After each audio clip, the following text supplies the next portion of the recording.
All right. Can I get a recap from... who hasn't given a recap in a minute? I don't know. I'll go. All right. So, last week we started the session looking into basically a watering hole. And we're like, this could be it. I don't know. And then someone jumped down, closely followed by everyone else. Dazza fell down first. I'm pretty sure Laurel or Mako was the last one to go. I was definitely last. Yeah, Laurel was being a bitch about it. But once we all fall in, we get down there and we're like, oh man, what's happening? And they split us up. It is Fathom and Enna and Calm Like Rain and then everyone else of Dad with the Laurel and Mako. One side went to the Luck God, one side went to the Misfortune God, obviously Fathom, and Enna went to the Misfortune. Obviously. And Dazwood went to the Luck God. The lucky people fought 3 small bears and some fog or something like that. And the unlucky people fought a small little guy and then a guy with daggers. Dagger eyes. A bodak and a closet for those at home. Yeah, I had no idea what they were being. Dagger eyes. But I mean, yeah, I wasn't lying. No, you were not. In the end, we got out of our fight. We also did another puzzle before that. Ours was honestly very easy. And then we got to the big arena, and at first we were like, oh my fucking god, we're fighting against each other. This is going to be crazy. And then out walks this big, giant gold statue, who we had to then fight and take down. He was immune to, like, everything. Or not immune, resistant to almost everything after the very first hit. And had, like, a ton of HP. So we took some turns giving him swings while he threw boulders at me and almost killed me outright one time. But in the end, we won, and we got some prizes, and we woke up at the top of the well. Great. All right. So we open with, the party sitting at the top of the well. It is, William, what time is it? I'm sorry. I never know. What's your time? That's a great question. Early evening. Early evening. Yeah. And just so you guys know, you can do whatever you want. I mean, that's always the thing with this game, but don't feel like, because we asked you what you were planning on doing, don't feel like you have to do any of that. We planned for everything, so do whatever you want. Everything? I want to test it. Everything. We Fathoms in this group, so everything. You know what? Fair. So by evening, would you say that it is dim outside? He said early afternoon, so it's not dim at the moment. No, early evening, but early evening. I'd say by dusk, it gets a little dim. Okay, That's funny. Noted. So where did we say we were going next? Ball! Yeah. We wanted to go to that volcano to the northeast. Oh, I think that's a good move, yeah.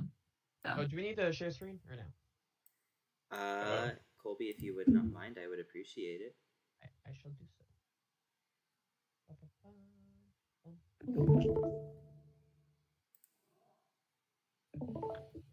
Thank you. I think we had... Are we okay? I don't like how my webcam looks. It's not on now. In fact, no, I'm gonna put it on. I don't want y'all's consent. So hold on 1 second. Okay. Quick interlude. This episode brought to you by Spy Kids. one specific part of the Spy Kid. Don't ask why. Only 1 through 3 though. The rest of them are cheap knockoffs. But 1 through 3 are not. There were others? There were more? After the third? There were definitely more, because they wanted money. They stopped at 3D. To be in the third one. I mean, it's kids who were spies. To be in the third one. You auditioned to be in the third one? Yeah. On Munster. Oh, was that because they filmed the first scene in Austin in the at the Capitol? I think they filmed a lot of it in Austin. Yeah, there's like the girl at the water park, and she's like, I don't know, her dad owns a water park or something, and that was like Schlitterbahn or something, and that was really? But she was like dignified. The character was dignified, and at that time I didn't have any teeth, so I was not good in that part. You didn't have teeth. Yeah, I was like a kid. Like, it was a small person. Lost your baby teeth. They Yeah. looked like straight out of the trailer park. Yeah, like an afro and no teeth. So anyway, All right. Yeah. Is your webcam on? Honestly, I don't know, but we'll move past it. Okay. All right. You guys are sitting, kind of the ruins of these two cities outside of the islands of Bashaba and Tamora. So I think first thing tomorrow we head off to ball. Yeah. So, I mean, at least we have money now because we might have to ask for an extension. Do we want to stop at either Merton or Hallian on the way to the volcano? Why? Just because they're places we haven't been. We might find some shops with some useful items that we might need. Maybe get more rations to actually supply the people on deck with. That is a good point. You guys are going to be running low on rations pretty soon. Like, you had enough for the journey to Tamora and Bashaba and back, and then remember you lost about a quarter of those, which is about half of the rations on the way back. So halfway back, you're going to run out of food currently. Okay, do we know like which of these cities would be bigger and have like a more diverse market or better market? The Sea Elves of you would know. Holion is kind of the capital of the Sea Elves, but both of them are okay-sized cities. So do we want to stop at Hallian? How do you pronounce it? Sounds like we're gonna have to. So Yeah. I think it's Holion. Yeah. Hallian? Okay. Then we could probably stop at Hallian on the way to the volcano. I like that idea. We also have to be careful because there is a fort close to Merton, and we don't know if that's currently occupied. We could unoccupy it. we can always take it. Yeah, we could. We are pirate lords now. Is that on the list of things to do?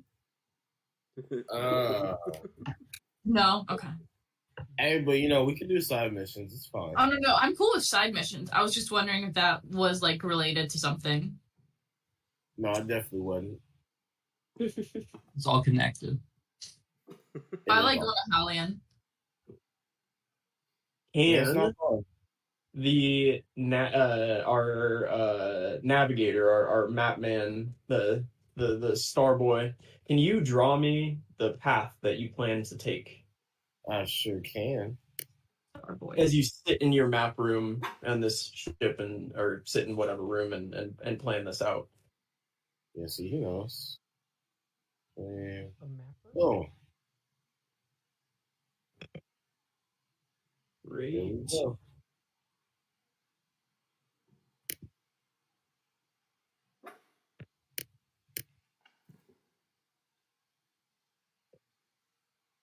Okay.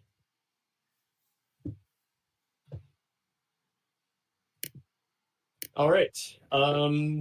At dusk falls as you guys are planning, Fathom and starts it becomes a flying. little dim. Fathom starts immediately flying. He's been holding onto the edges of his cloak for the past hour, waiting for it to get dark enough, just flapping it. Oh my gosh. Defina squeals with delight. She is very happy at this, and she's going to start clapping for you. I love her. I'm going to tell Fathom, hey, dodge, and I'm just going to start chucking small rocks towards him, flying. I'm gonna try and catch one and let go and fall into the water by accident because I have to hold on to them to catch the rocks. Because you have to hold on to it. Yeah, I It's have that to learning hold. I curve. have to hold on to the edges of the cloak to continue flying. And Fathom would try and catch a rock, so he's gonna fall. I'm trying to help you with your dexterity training, and you just let go and you fall. I didn't mean to. Don't throw shit at me. True. But how are you going to learn to be better? If you can dodge a rock, you can dodge a fireball. You didn't. Or arrow. Just to be clear, you got hit by a lot of rocks whenever we fought that big giant thing, so I don't want to hear it. Bam. All right. Okay. Are any of the rest of you doing anything with your evening as Anna and Fathom play around? Play around with it. Yeah, man. I'm gonna try to play with my tattoo. I'm gonna go far from everybody. Okay. You're gonna try to summon a demon? How far away are you going? Shoot. I'm going at least. Where are we? You're kind of sitting in these like ruins. Yeah, I think you sailed the ship near the center island. Is that correct? Yeah. Yeah. So you're kind of sitting. I don't know, probably about on either side. It's probably I don't know about 1,000 feet or so between the islands and the center island. So football field width or so. That's so bad. That's 300 feet is a football field. It's longer than like 2 football fields, 600 feet. Let's say that. Okay, I'm just gonna go 100 feet away. In the water? In the water. Yeah, you're in the water. It's like really small island. Yeah, no, never mind. I mean, you can go to the island off to the side. It's like 600 feet away. Yeah, Or the why not? island in the middle. No, you don't want to play with your tattoo? I'll wait. Okay. It's okay. All right. Anything from Mako? No. Dazeth? No, Dawson's on 8 health. He wants to go to bed. Okay. All right. You guys fall asleep for the night and get a good night's sleep. You wake up to nice weather. It's neutral winds. It seems pretty good for sailing. So, can I get an 8d10 plus 20 from our pilot? Yes, hold on. 68. And got all my charges for my bloodletting back. That's good you didn't use any of Fuck you. So, about 3/4 of the way through your day, you're sailing close to this western tip of Halion. Your map maker's a good enough navigator that he knows kind of where you guys are generally, so you know you're on this western tip, and you see what looks like billowing smoke rising up from kind of a point along the beach, and it looks like maybe some buildings were on fire or are on fire. That's our problem. Gang. That seems It's not our problem. The navigator, you would see it first on your lookout. So Are those just at a random city or at Halion? No, you can't see to Halion. It seems to be right on the coast right there. Okay. Do you guys want to stop and help them? Yeah, not really. No. What if there's hags? Like, aren't we supposed to be doing good and protecting people? Okay. But, like, what if it's really not our business this time? But Like, I maybe could, one time it's just Bad not our business. I could kill the bad guys. Like that I sounds mean- fun. I mean, we can all do that. But like I said, what if this time it's just not our business? And we just keep trekking on. That's never stopped us before. Oh, I don't like What if it. there's children, Laurel? Oh. We might. All right. We also need to potentially be on the lookout for permanent crew members, maybe, if we're gonna keep this ship. We have Defina. That's all we need. What Yeah, about we need you a guys few with more. pay? We don't speak Yeah, we're the same paying language these as half our guys. crew. We're not paying Athena, which is pretty fucked up of us, if we're being Yeah, honest. that's really crazy that she has not received this cent. Well, she No, is. She she's also been does paid. ask us to enter. a No, relationship she has for not her. been paid. Has She she? has. She got money I back thought in you what's the tavern back in Pharaoh's? Oh no, that's right. Shazana never got paid. Shazana Yeah, never speaking got of- paid. It's day 106 of your journey. You've had Defina since day, I think, 3? That's crazy. Defina's definitely been paid. Maybe she's just a leech. Ain't no wrong with it. Do not call Defina a leech. Calling Defina a leech? Jim's Jesus. fighting words. I'm just asking. I mean, it's okay to bum some free meals for fighting a little bit. It's okay. My God. All right. You guys continue sailing unless somebody drops the anchor here. No, I'm pulling over. Oh my gosh. All right, fine. Houseboat. Who wants to go fuck around? No, see, I always lose. This doesn't count. All right, yeah, I pull over. There's 3 of them, so. Yeah, I think we Oh should my go. fine. The chaotic versus non-chaotic players. Christian plays the All most right. level-headed characters and is constantly outdone by pure fucking idiocy. That's how it goes. 100%. All right, you guys drop the anchor for today, and you can take your rowboat over to the shore if you'd like. Yeah, can we take Defina? Defina? Defina will be happy to join. What about the Viper crew? What are they Your gonna do? rowboat is gonna struggle to hold 6, so you've got the 5 of you. I think we leave him. Okay, They got us played. we'll leave Calm Like Rain behind too and ask him to basically Watch the switch boat, with guys. Defina. Yeah, they'll kind of, I don't know, shout something in their whatever language they speak and go, and then go about what they were doing. What Again? did they say? they said whatever, fuck you, and then went to. They're talking mad shit. I But respect they don't know that any of you can understand them. It's only Mako that can. I feel like that's way funnier.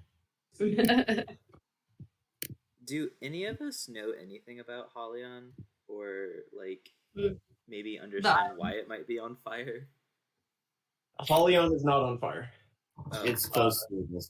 You're on this western tip, so you know you haven't made it to Halion yet. In this western tip, there was a fire coming. So like it was like 3/4 of the way through your day. You know you're probably 20-ish miles from Halion still. So you wouldn't really see it from where you are. But you see something else burning. Okay. Is Mako familiar with the area? Give me a history check. Can I also do one since it's pretty close? Yeah, all the sea elves can go ahead and give a history check, although none of the rest of you need to. It's just for whether or not you actually did know this before Mako told you. You're not Thank you, sea elf Daza. I just wanted to see. I just always am curious when Daz is gonna roll because it is all over the place. I don't think that Dazeth would have made his way down here at all. There's really no reason for Oh no, him no, to. no, that was purely for the fun of it. You don't have to tell me anything. Yeah, but Mako, you know the Falcaldi Isles is historically where the sea elves are from, and Halion is the capital. You know it's a kind of a bustling sea elf city. It's built a lot underwater because of it being for sea elves. You know, regarding this area specifically, there are a number of small fishing villages throughout the Falcaldi Isles that aren't Halion or Merton, but Halion and Merton are definitely the biggest cities. Generally, these smaller fishing villages will take their catches to the bigger cities where traders such as yourself would go and pick up, fish to take around to the rest of Aetros. But yeah, this is kind of the Falcaldi Isles in a very broad overview. If you have any other specific questions, you probably know them with a 23.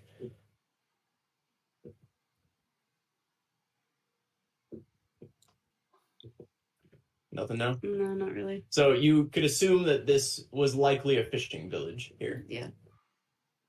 Can we see what is on fire, what has been on fire as we get closer, or if it's still, or if it's just smoldering? Yeah. Are you guys? So there's 6 of you on the rowboat. It's the party plus Defina. Mhm. Laurel, you did come, right? Laurel, you did join, right? Yes, I did join. Yeah, you can see that it looks like most of the buildings are smoldering at this point. But it looks kind of like the outskirts of the city have maintained this fire, like a brush fire almost. So it looks like it started in the center with the buildings and it's kind of moved out. And so the billowing smoke you saw was coming from some palm trees that are on fire right now on the outskirts of the city. But you can see the ruins of many buildings. It doesn't seem like any of the buildings are left standing right now. Laurel, when we get closer, can you do that tidal wave thing? Yeah, maybe. Do we see anyone else? Or is there any like person walking through the fires, or like from where we can see on the outskirts? On the beach, you can see a couple of people laying down on the beach, but that's the only things that you see. What if they're burning it on purpose? That'd be Well, then very we can go ask. Why are there people in the sand? I feel like they might be dead. Yeah, they might be dead. As I'm you too excited about them. as you beach your rowboat up, you definitely see that they're dead. Oh. I knew it. There's two dead sea elves that are laying on the beach. Each of them has a kind of a stone in their hand, in one hand, and a dagger in the other hand. And they're just kind of laying sprawled out. You can see that they were stabbed to death. Can I do a quick like perception check around to see if I see anyone suspicious running around right now? Or if we're in danger? Yeah, you can do perception check.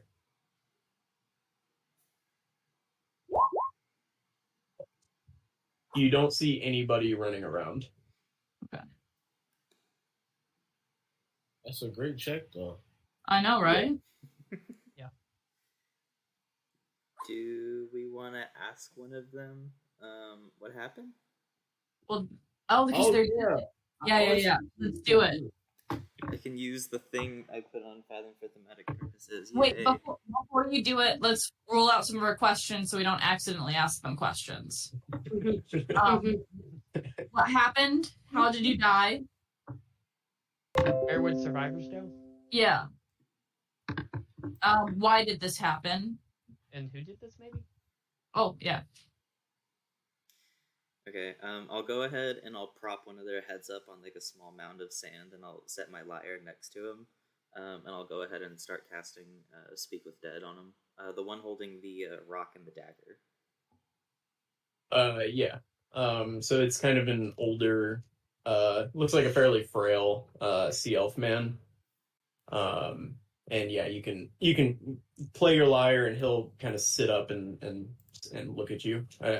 He doesn't say or do anything, right? Just kind of makes a motion like he...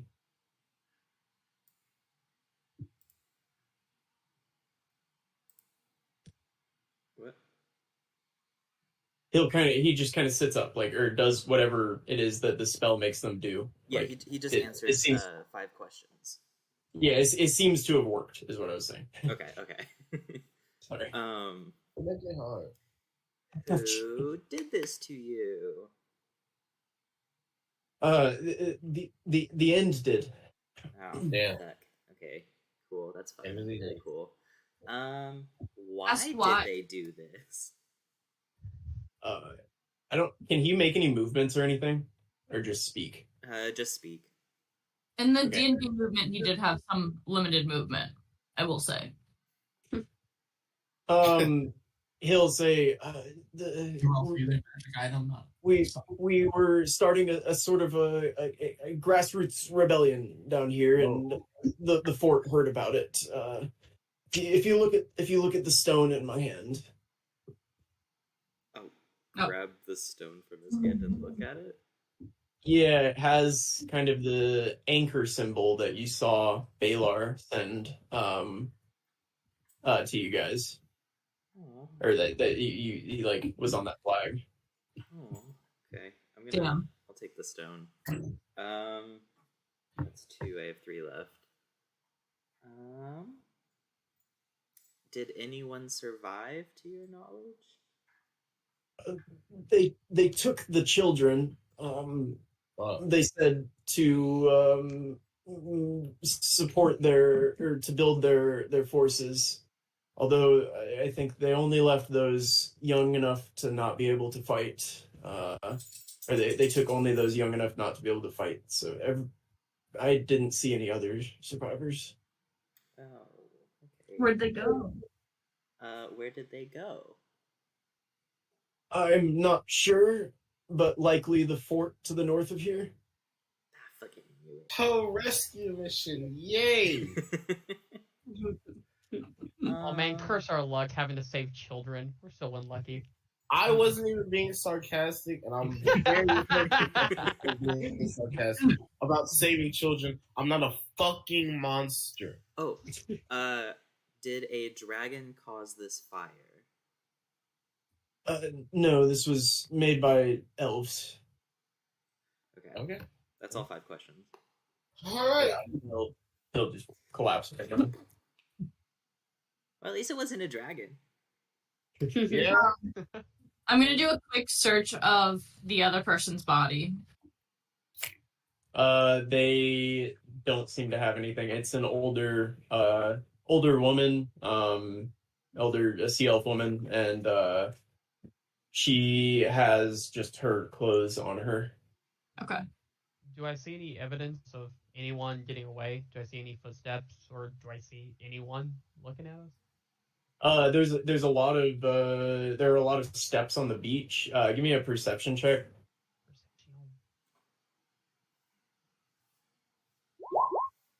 Yeah, from the beach, you guys don't see you don't see anything from where you guys are right now. It looks like, I mean, the beach is kind of, there's a lot of steps going around. It looks like there was a lot of activity here. Likely the end had to dock their ship or bring rowboats around here, so their steps would have been throughout here, but no obvious steps go in any obvious directions. So it's a lot of kind of random movement. Fathom. Did they just die? I don't know about just die, but they are dead. Can you check? Do they look like they just died? You deal with dead bodies all the time, so I would assume you know. Oh, you're just saying how old are the bodies? Yeah. Like, how long ago did they die? Oh, Exactly. Oh, okay. I don't think I actually have a way of telling that other than by pure guesstimation. You deal with dead people all the time. Okay. Do you guys do you want to give me an insight check? Sure. And for the record, Fathom deals mostly with the dead people that Inna just cut up, so it's usually within like 10 to 15 seconds. I did good. Ooh. Side you're on, I guess. Good. That's true. 14? They weren't warm. Oh, Thank you. over Oh. an hour. Okay. Thanks, fellow. And it's gonna leave this mess and start walking up to the city. We need to look for food, guys. If we're gonna go rescue the kids. Whoa. Wait, you mean, when you say the city, you mean, Hollian? Wouldn't we have to, like, go sail for a good bit before we get closer? No, like, I meant look for food in the town. Well, so question. How much food do we have exactly? Like, how many days? How many days did it take you to get here? They have about a week left. A week's worth of food left? Is that? Yeah, they have about a week's worth of food left on ship, because they would theoretically have about 2 weeks left to get back. Okay. Plus a little extra, probably 10 days is probably more accurate. They would have some leftover stores, I imagine. Okay, What? so here's what we can do. We can sail straight to the fort because the fort's going to have food because they're there. Well, I was thinking about looking around this city for any rations. Well, Or didn't he say I that, like, hear every you. building, like, down? There's not, like... But I'm sure the end already ransacked this place. We can always I'm try. not looking, but Yeah, I'm sure. You don't see any like all the buildings are charred rubble, basically. Like formerly wooden buildings that are now the foundation of buildings, and maybe like some blackened posts that are left over. You don't see Yeah. any standing buildings. Okay. There's not shit here. Does anyone have detect magic prepared? I always have it on me. I keep it on me. So You keep I strapped. say we let Laurel sprint around the city for a second, or this little town, and see if anything pings, just so we're not okay, missing anything. I'll humor them. Okay. Yeah, go ahead and throw it in the chat. And you're just gonna do like loops around the city? Yep, for 10 minutes. Okay. Yeah, you run around. Can I get a perception check from you as well? And Enna was walking into the city as well, so I'm just gonna keep her. I'm gonna assume that she's kind of looking around in the town as well. I am, definitely. Can I actually go with Enna, since I assume that's where most of the dead people would be, or in the city? Yeah. Yeah. I'm killing him at perception.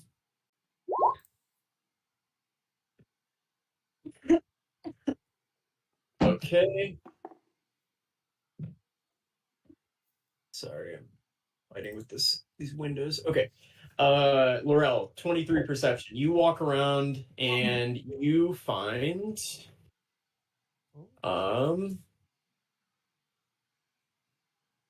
7 gold pieces Yeah. and 7 silver pieces that were in a house under some rubble with a really good perception check, but you see nothing magical. Wow. You also found a number of charred bodies, and a few that were not burned but were still killed. You find probably about 10 or 20 bodies in your search. In Unfathom, you walk around and you again see a number of dead bodies as well. And you find as you're looking around, you find what looks like maybe it used to be an old inn, and it actually has kind of a crawl space underneath the platform where the wood was, and so or where the building was, and so everything on top has been burned, but there's still kind of this crawl space down there. Okay. And underneath you hear kind of a soft like crying. I'm going to open the crawl space or pull it up. Yeah, and you see a young sea elf girl. She has red hair and really bright blue eyes, greenish complexion. Oh. And she has she's kind of holding a dagger, and she looks up like with the dagger, like holding it up to you when you open the thing, and she's like shaking. I'm not gonna hurt you. Adam, what do you say to children? What do you say? I don't meet a lot of children. Do you want beer? No. Oh. Are you hungry? Is Dazzle close enough to hear this happening? We're in the city. It's not. There's not a whole lot going on. You can probably hear them talking. Yeah. Dazzle will walk over confused on what they're doing. Yeah, and she's just gonna kind of stare at you, holding the dagger up, like shaking. Dazzle will walk over and say, "Oh, hey, it's okay. The bad people are gone now. We're not gonna hurt you." Yeah, she'll kind of look and like keep holding the dagger. Are you the end? No, we're the end of the end. Very different. Well, we used to be a part of the end, but we're not anymore because I got punched in the face. Adam, shut up. Okay. Mm-hmm. Yeah, she'll look kind of confused. No, we fight the end. Okay. Well, and she's gonna kind of look around and kind of recognize the situation that she seems to be in. Okay. You want to come with us? Where are you going? Well, we're gonna go rescue people. So, you might know some of them. And also, anywhere else seems better than where you are. The children? You're gonna rescue the children? Yeah. Okay. Yeah. Okay. I'll come with you. Who are you? My name is Arena. Arena Coral Heart. How old is she? Core Heart is crazy. I love that name. He looks young, but That's she's an Laurel's elf. last name now. Do you want to ride on my back or maybe Dowsett's back? We're both strong and can carry you. Yeah. No, I can walk, but I'd like to stay close. All right, Dowsett will hold out his hand, and he'll tell her to close her eyes as they walk through. He doesn't want her to see the body. Yeah, she'll listen and she'll close her eyes and grab your hand. Yeah, and I'll just lead her back to the rowboat. Yeah, she seems to be like a teenager, probably. Oh, I was thinking like little kid. No, but she's not doing great, so she's responding to what you're doing. Regression, if you will. Yeah. Yeah, and she'll kind of follow you. I'm gonna lean over to Enna and whisper, so I shouldn't use some of these bodies as crew members. I'm not against it, but Dazeth might hit me, and I don't want to get hit. He hits hard. yeah, I think you should ask Mako or Dazeth or Laurel or like really anyone else but me. That's fair. Because I'm for it. I'm just afraid we're gonna choose the one body that's her dad, and like, oops, sorry, your dead dad's working for us now for free. We have crew members. We're fine now. Okay, I think we're fine. Yeah, and you can easily hold her on the ship. You have plenty of room. You have the minimum number of people on your crew that could work that What's ship. the maximum? Just out of curiosity. I want to say it's like 30. I think you need 15, but the max is 30. So there's like open hammock spaces. All right. Well, I think we need to set up a little bit of a game plan. Do we go to like Hollion and see if anyone there has any information on the fort and we get an idea of what we're walking into, or do we want to just kind of dock or set anchor like near the fort and then try and scout it? I think we should try and scout it. We could maybe That's the second idea. eye thing. Ooh, Like yeah. Can't you see from really far away? I don't have it prepared today because I have to do a little seance for it. But I can do it tomorrow. There we go. And it's up to a mile away, so that gives us a decent distance. Oh wow. Yeah, so we could go land pretty close to it. Oh, also, we were in the inn, so would we know like how much? Should know like how much like food a fort would keep. Like, would we know if it would have enough for our full return journey or not? It should. Yeah, I mean that's pretty basic. You would know that these places. It depends on the fort. All these forts are different, but generally they would have enough to send an end ship back anywhere else in the world. So like for at least a one-way journey. So up to probably a month's journey, they would have the supplies to outfit a ship with. Given they're in good condition, there's nothing extenuating going on. Right. What do we know about this? Because that was a good point of like we were in the end. Do we know if this is a smaller fort or a larger fort? The only two of you that were in it for long enough that you might know are Enna and Mako. Can you guys give me history checks? Ooh, Mako. Yeah, Enna, you were not ever stationed at this place. You were stationed closer to Kaviti probably, and then Aetros City. Mako, you probably through your history with the End and with your trading knowledge would know that this is a pretty well fortified fort. The Sea Elves are a particularly rebellious group in general. They don't like to be fucked with by anybody, and so the End has spent many, many years trying to kind of will them into submission, and have found a some kind of ground in this place, but only through large amounts of manpower and force. And so this fort is pretty well fortified. Gotcha. While we're in Holion, since that's the capital of the Vikaldi Isles, which houses, I assume, the majority of sea elves in the continent, we could potentially go after that one Firekeeper lead that talks about the prince of the sea elves and possibly motivating the sea elves to fight with us. Oh, yeah. and having When the in Rome. be fantastic. And we could potentially Kills two amass birds like with one stone. a small or like a full crew to actually storm this keep. Yeah. That would be great because we could be like, you guys, the motivation to fight back is to go rescue the kids. Like they're literally taking children from entire cities. Yeah. Yeah. Hey, You might have yo. information. And are you thinking? Yeah. Okay, cool. Wait, what'd No, you say? They might have information like that. This might like be happening in more places, more frequently. Yeah.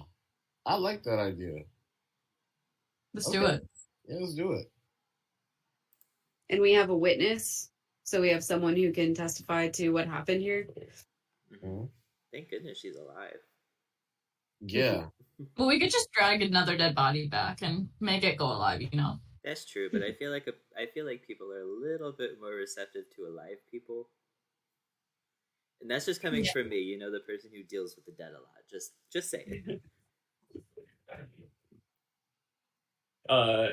So you guys, with as you like kind of search around, you don't see anything else really of note. The fire is pretty far away from the city center. It's a small town, and the fire is kind of burning these palm trees. But you made your way through the town, and there's nothing else going on here. I think we go back and try to reach Hallian tomorrow.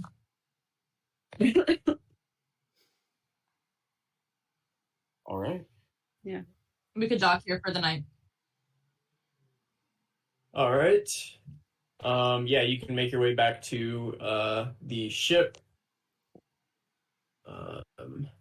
Off the dead person that we talked to, I grabbed the stone. I wanted to grab the dagger as well. Okay. Yeah, it's definitely it's sea elf made, so it is made of like the local materials around here.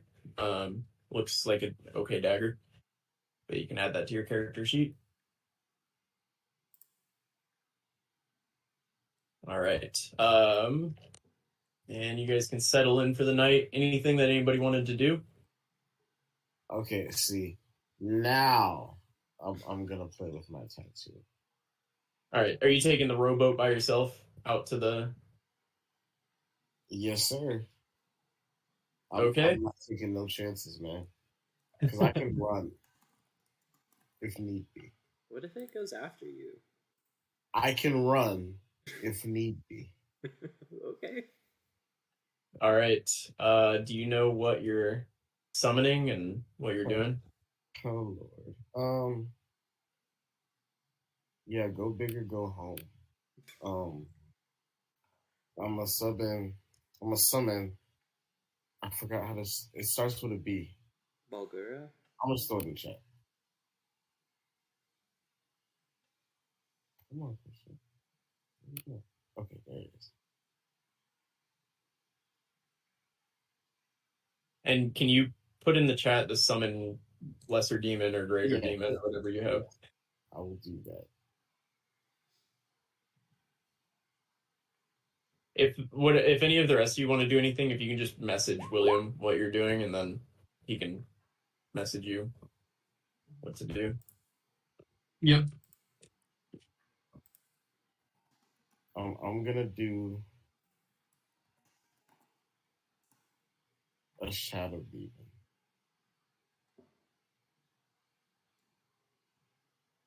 You know, yeah. Oh, the Barlgura, it's in here. Oh, it's in there? Okay, yeah. Yeah, throw him out there.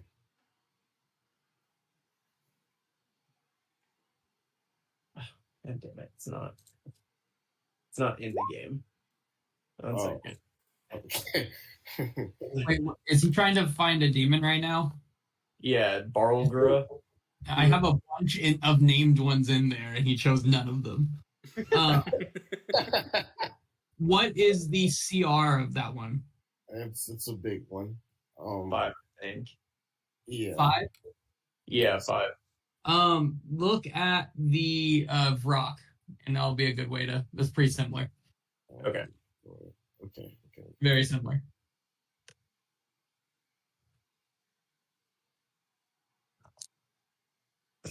Okay. Demon appears in an unoccupied space.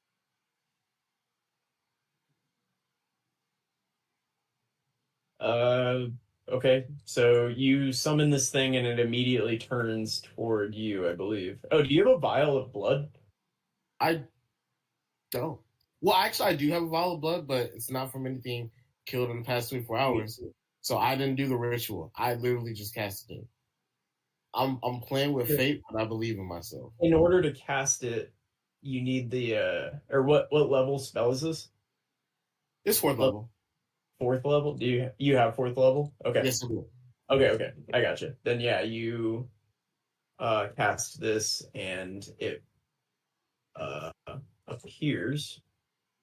Shit. And it's gonna immediately turn towards you. Okay.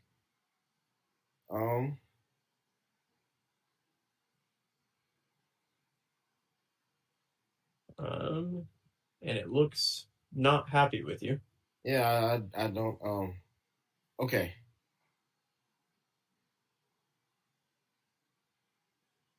Stay. And that's what I'm gonna tell him. Now, I think it makes a charisma saving throw. Hey, where is? Are you trying to like charm it? Where's the information on this? Because it currently looks like it just appears, and then you have to deal with it. I thought I put it in there. You put the just as it Here. appears in an unoccupied space, the demon disappears when it drops to 0 hit points or the spell ends. Oops, I didn't. Okay, copy all of it. All right, here's the rest of The it. important ones. Yeah, I'll fix it. That's the rest of it. Okay. I was like, yeah, it just looks like you summoned a demon right now.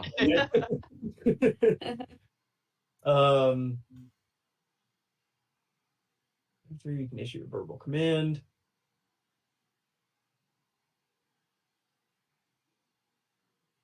Okay. Yeah, then it will make a charisma save.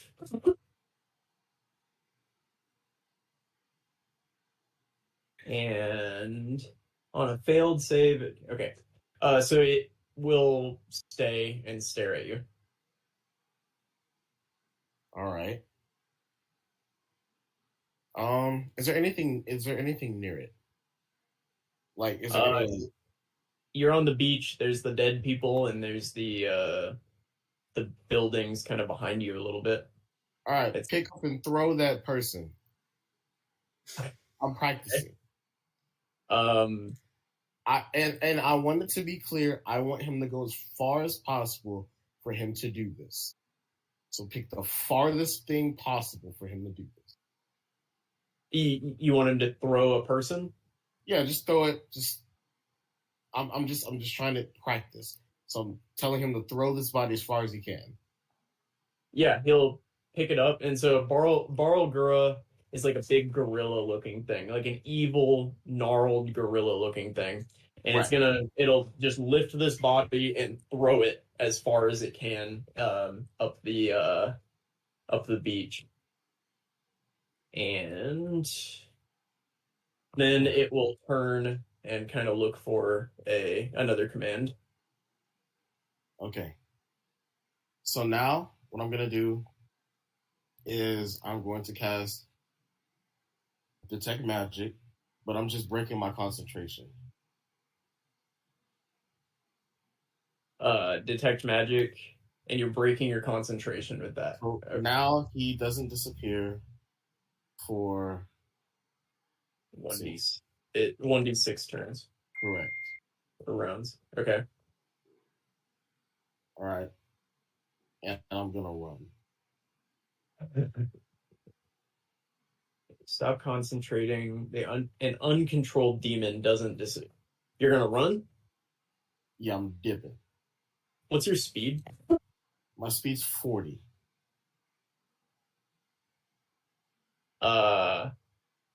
Yeah, are you getting in the rowboat? You took the rowboat. Or are you just running down the beach? No, I'm gonna just try to get into the water as fast as possible. I'll come back for it. And your swimming speed is the same as your running speed, right? I think it's like 40, 35, if I'm not mistaken. But yeah. All right, give me an easy athletics check. Make sure you can run across the beach against this gorilla that you just summoned. This not only a gorilla with red, like terrifying eyes, And then straight from it was a hell. smart decision. I just needed. Okay. Yeah, that roll's good enough. Yeah, you can swim away, and after about 20-something seconds, it disappears. 20. Oh my god, I would have died. All right, so I'm gonna. Do the swim rest back to- Yeah, did y'all see that? No, I mean you're on the boat. You could probably see the gorilla thing. Yeah, you could see this from if you were watching. Okay, I'm gonna get in the rowboat and I'm gonna row back and I'm gonna be like, I did it. It looked like you shat your pants a little bit there. It was very scary, but this tattoo gun works. Okay. Did you get And it that your was- name? We didn't get that far, but next time. All right, so that's it for me. Okay, Thank you for humoring me. and you should not have been the one that you tried to. It shouldn't have. There had to be weaker demons. There was, and I panicked. Okay, He did the highest level he was able to do. Yeah. I know. I panicked. That's not panicking. But he had so much time to set up. Not fair. Such a Okay, it's just premeditated early throw moment. it all the way out there. And you also you desecrated Of the single person's dead body there. Yeah. Yeah, it is what it is. I mean, honestly, you probably endeared yourself to the demon a little bit, so that's not bad. No. And this is why Laurel doesn't have the bow. All this was happening, Fathom was being a bat, and Dazeth made sure that Arena was comfortable and set up. Cool. Yeah, she's gonna kind of just not be very responsive to a whole lot, but she'll like set up in wherever you set her up, and she'll kind of sit there quietly with herself. Well, with Bug too, they're painting. Yeah, I said Bug was painting with her. Oh, okay, good. Yeah. Yeah, she'll take to that. Cool. And yeah, you guys can finish the night, and the next morning you wake up to calm, neutral winds, and you'll know you're close enough that you can sail there within a couple hours, and you should be in. You arrive in Holion at about lunchtime, say about 11 a.m. or so. Cool. I will expertly dock the boat. And with that, can we take a quick 5, and then will tell you what you see in Holion? Definitely. Sounds good. And we'll find out if you expertly parked the boat. I did.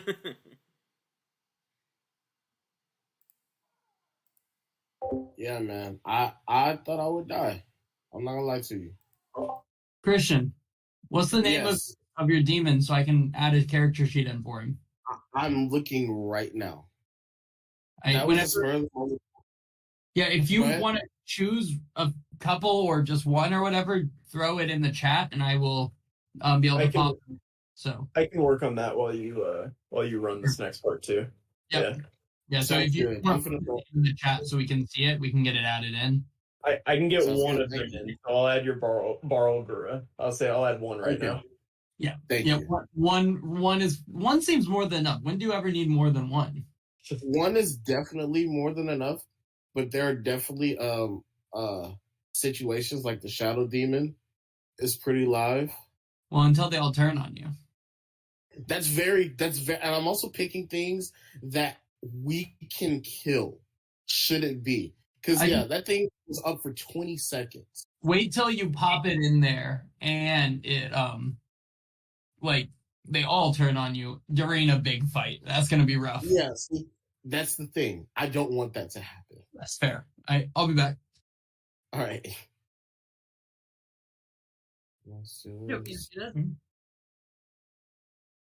Come on.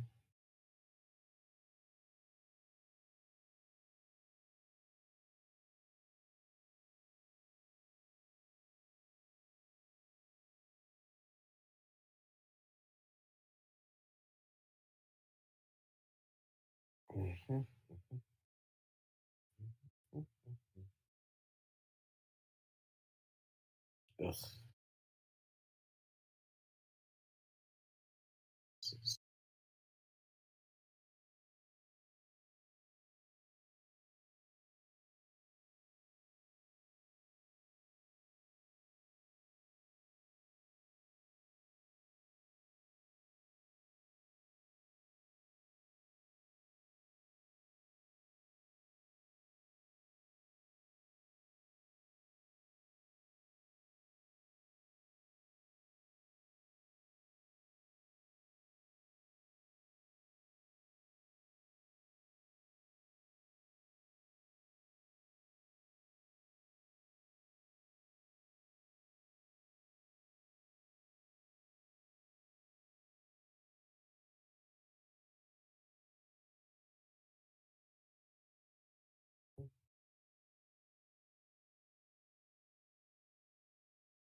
Oh shit.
Bottle that have labels. It's like 5.6, I think. Normal beer status. Yeah, a little higher actually, but not a lot.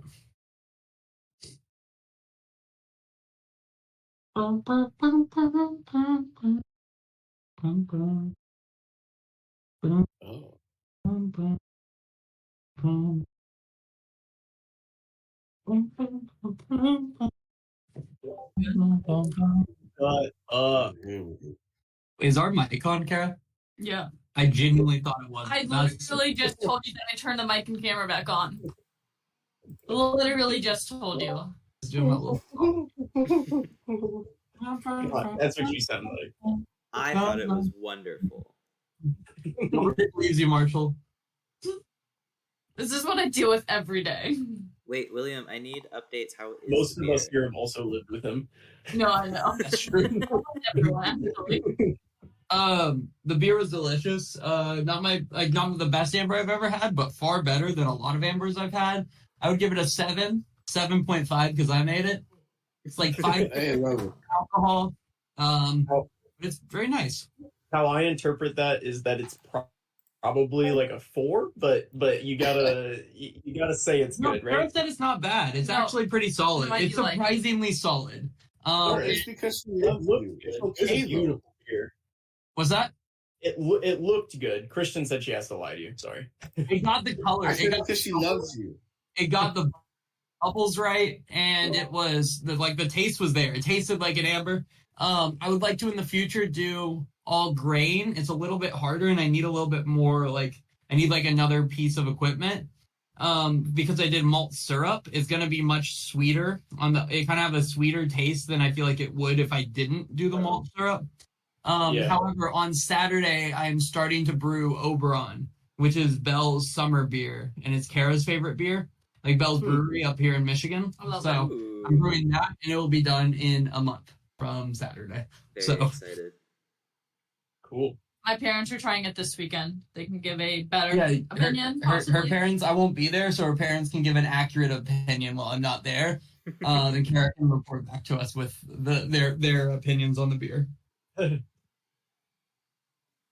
Just FYI, apparently we are under a tornado watch. Oh, Fun. Oh, So if Ooh. I just disappear, I'm probably dead.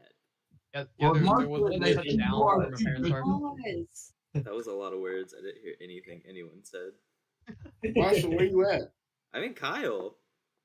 What the fuck you mean we're under a tornado watch? I don't know. Kyle's under a tornado watch.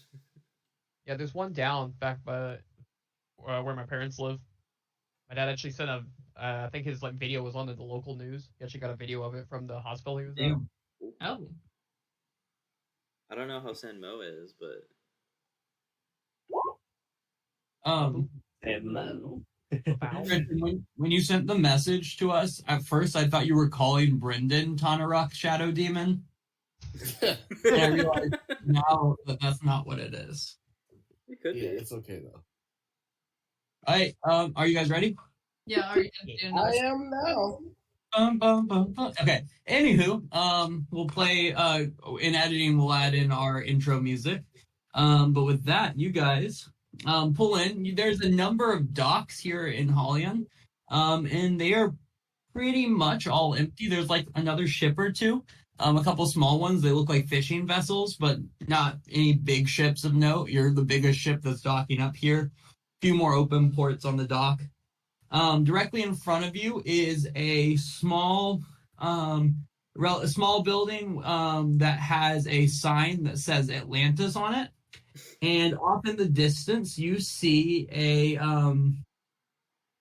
small keep, like a little fortified, turret type thing, sitting in the back behind the building here in the front.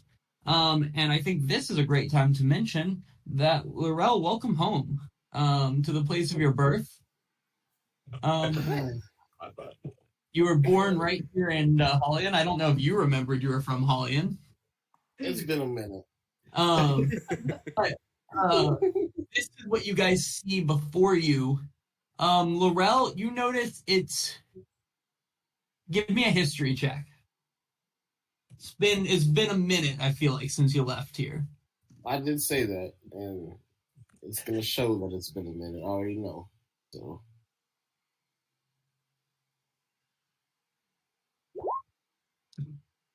Cool. Welcome home. You were born here. Maybe. We're not sure. You guys don't see anyone wandering around, walking about. You see this place called the Atlantis, and you see the keep off in the distance. Do we see no one? Correct. It's weird as fuck, guys. Where are the people? Fathom's gonna shout really loud. Uh, Hello! it's normally like this. We're underwater. If I'm not mistaken. Oh, sorry. I'll shout in Aquan. Oh! That was really good. That's crazy. Yeah, the front door of Atlantis is gonna open, and you see like a little sea elf guy stick his head out. He goes, "Hello," and "Hello." Quit being weird. No one speaks Aquan above water. If you guys want a drink, come in. And then he's gonna go back in and close the door behind him. Okay. Go You explore. deserve I that. think we should take the girl with us. Well, I mean, we're not gonna leave her on the ship, with those degenerates. Exactly. The Vipers? They're Yeah, just the They'll vipe. be here for the You, money. you see the vipers in the corner like snapping their fingers and singing a song, and they all like look at you like confused when you're looking at them. Like, they're- Correct. Obviously. Yes, I'm being prejudiced, but it is what it is. That feels wrong. I'm gonna go off the ship, and you guys think we should go to Atlantis to start? Yeah. They said we could get a drink, and I am thirsty. Yeah. Okay. Drinking contest? No. Winning a drinking contest. No. Okay, but later maybe. Yeah, you guys are able to head inside of Atlantis. Atlantis looks like every small coastal town, no matter where you're at, like whether it's like a small town in Texas, like going through like Port Arthur or something like that, or even Corpus, or even on the East Coast, even a Lake Michigan town. It looks like a seafood restaurant on one of those places. You see like both fake fish and real fish hung up on the wall in different places. There's there's like statues of undersea divers and things like that. There's like just fishing net just like stacked on boxes in a corner as if that counts as decoration for a place. And there's like two other people in here. You see a human guy asleep at a table, and you see a sea elf guy sitting at the bar, seemingly sipping at a clear liquid in a glass. And then you see the guy who stuck his head out says, he kind of like raises his hand and he's like wiping off the bar like any good NPC bartender would be when you walk in. And he says, welcome to Atlantis. Olrock is the name.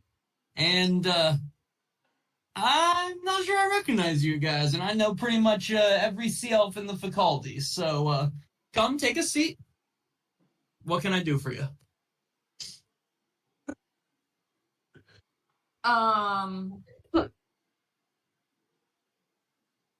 Do you have beer? We have beer. House special is the seaweed wine made right here in Hallion, but I'd be happy to get you a beer. Seaweed wine. Love a seaweed wine.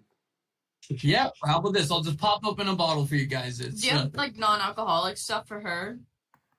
That's a child. Or less alcoholic thing? yeah, we got kelp treats, and he kind of reaches under the table and pulls out like one of those like bowls that they put like nuts in at a bar, and it's just filled with little dried pieces of kelp, and he kind of pushes it over, and says, "Enjoy, kid," and then pours a glass of seaweed wine for each of you, and says it's 2 silver for the whole bottle, and he just leaves the bottle on the table.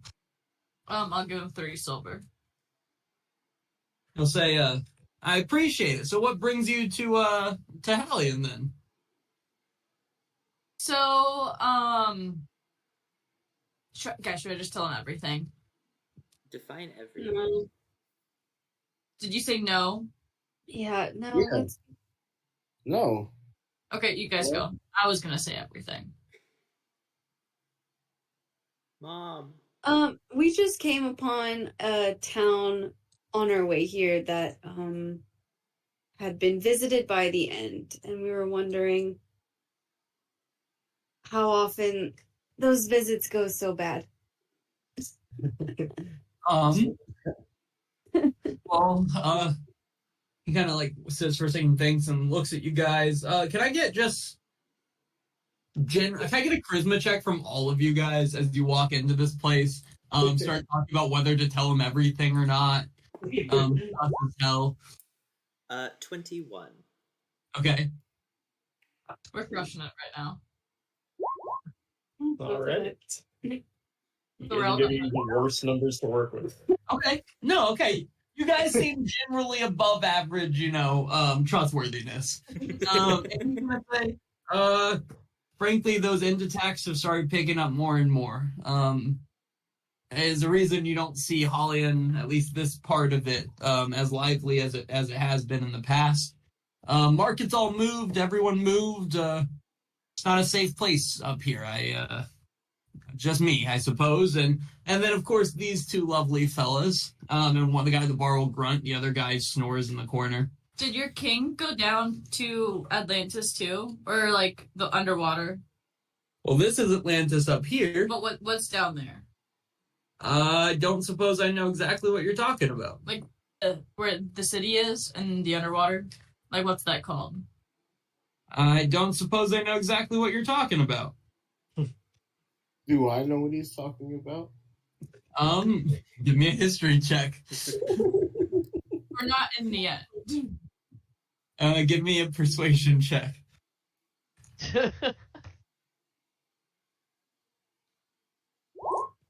Oh, I did. Okay, we'll take the first. Okay. Laurel, you know that there is, that is basically that the city used to be half and half. About half the city was up here, and about half the city was down below it, in a series of subterranean caves. However, you knew that half the city is up here with like people running around, market stalls set up, houses even. And then after you say we're not in the end, he goes, look, I figured you guys weren't sea elves or, you know, the trash of the end as we are to most of the I mean, inside the end and outside of the end, the sea elves are treated pretty poorly by the end. But yeah, look, everything's down underground now. Everyone's moved underground. Even the keep back there is for show. It's just. How long has this been going on? Pretty much my whole lifetime, and I'm guessing yours, but more obviously the answer is the last couple weeks things have gotten pretty bad. And I say couple meaning probably the last month or so. Word on the on the ship is that I guess would it be word on the water? I like that. Word on the water is that there's some type of big old rebellion growing up out of a couple of the islands, and so because of that, you know, the end just started picking up their forces here. They're really doing everything they can to keep the sea elves out of it, and they're doing a pretty good job thus far. What do you know about the fort that's nearby here? I don't know much of anything. I just run the bar, but there's people that know a lot more about it down in Hollian. Could you help us find or tell us where we could find those people? With this, the kind of sleeping guy picks up his head, and he looks very clearly like he had not been sleeping. He's a human guy, and he walks over to you guys, and he looks at each of you, stops, and then looks at Dazeth and says, like kind of like interrupting you as you do this. Name? Dazeth. How do you know them? Part of a crew. We're all in the same boat. All in the same boat? Is it an inn ship? Because it looks a lot like inn ships I've seen. Frankly, it looks like inn prison ships we've seen. We took it from a genie that we killed. I think he took it from the end. That sounds so fake. Yeah, he looks confused look in his eye and says, where are you from? Vicna. That's not accurate. You know that, right? Wait. Oh, it's oh crap. Wrong No, one. you're from Nairn. You're from Nairn. Nairn, yeah, I'm sorry. I confused the other campaign. Yeah, Nairn. I respect it. Oh, seriously. Oh, I'm from Nairn too originally. Oh, really? Yeah, settled up here after. Wait. Anyway, did you guys seriously kill a genie and take an end prison ship? We've done We a lot. are the pirate lords from Pharaohs. Yeah, we're kind of like top dogs. Ooh, can I give an introduction? This, and I'm gonna go down one knee and go like this. This is the all-powerful, the bat, the crazy, the dead Fathom. Rah. Dazeth will look at the guy and I am the most powerful warrior that you have ever or will see, and I will kill any foe who dares to stand in our way. Okay. Are y'all each gonna do one, or? no. That wasn't the introduction I had in mind. Oh. They're an acquired taste. Yeah, no, that's fair. Anywho, what exactly is your focus on this fort here at the southern part of Omena Thalor up there? That's where they took the kids. Yeah, the How village certain we are you of found. that? Huh? How certain are you of that? And at well, this that's point, what- Arena is gonna speak up, and she'll say 100%, We and also kind of go back to picking at her help. she was the only one left. Like the Okay. only one. We checked. Then I think you guys are gonna need to talk to Ansray. Is he your king? Oh, that's the new king. Come on. And the guy sitting at the bar stands up, and you realize that both these guys are like they're both jacked. They're actually covered in like armor underneath their clothing, and they're all carrying weapons. And they will kind of lead you over to where that box with the rope was tied over it. They'll push it to the side, and you see just kind of down the hole below to some water beneath it. And he says, "After you guys." Laurel jumps in. Isn't he a He's human? fine. He is. Daz, if you got your water thing, and I'll jump in. Yeah. I will remind Fathom, or I'll ask him to. Wait, Fathom has message, right? Yeah, I'm gonna ask Fathom to message me because I do not speak Aqua, nor can I speak underwater if anything important happens. I Oh, will that's purely smart. following, That's smart. That's a wow. and then I'll jump in. I'm gonna take 5 gold out of my bag, and I'm gonna put it in like a little sack with the stone with the anchor symbol on it. I'm gonna hand it to Olrock, and I'm just gonna wink at him, and I'm gonna jump in. That was good. Tell me what that means. Wait, so you gave him 5 gold in the rock, right? Yeah. Cool. And then you hop in, and all of you guys hop in, and you guys kind of go through a small tunnel, and it pops you out in this massive, like cavern, where the ground is basically water all the way up to buildings, and buildings are seemingly built out of the stone that's out here. There's buildings made of marble. And it's just like it's basically an entire city built in this subterranean like cavern here, and the water and the ground kind of are almost intermingling throughout it here. You see people swimming, you see people walking, and what's interesting is that you don't only see sea elves, you see this place populated by like there's humans and dwarves, there's gnomes, dragonborns, tieflings, people of pretty much every race, excluding the other elven races, seem to have called Hallian home and are just kind of walking around, going about their daily lives. As you are being led through this area, this human guy will explain to you that his name is Rake, and I'll put that in the thing, and that he got tired of living in Nairn and wanted to find something new. He traveled over here, ended up falling in with a kind of middle-aged sea elf named middle-aged sea elf named Gallifrey, and it turned out to be the king of the sea elves, and he served with him for the last several decades before Gallifrey took ill and died, and now he explains to you that he's been serving they're calling the Prince King Ansra, who is he's only 15 in human years, but recently has taken over power in the sea elf community. He leads you past Seaweed Winery. He points you to a zoo where he explains that they have exotic animals from all over the world, not just from here in Aetros. He takes you past a series of market stalls, brings you past a large stadium. He explains where they play a sport that he refers to only as baseball. He says it's worth a trip if you ever have the time. There's a small gem store called the Opalescent Pearl that he explains is run by a delightful old man. And then at the very end of this, kind of in the center of this massive cavern, sits a massive coral structure, where he points to and says, "This here is the True Keep, where Prince King Ansra is." So, Can you take us to the prince? We need to talk to him. If it isn't clear, we're kind of in the rebellion. Is he a prince or a king? Gray area. He hasn't technically had his coronation yet, but he is acting king here. We try not to coronate people before they're of an appropriate age to lead.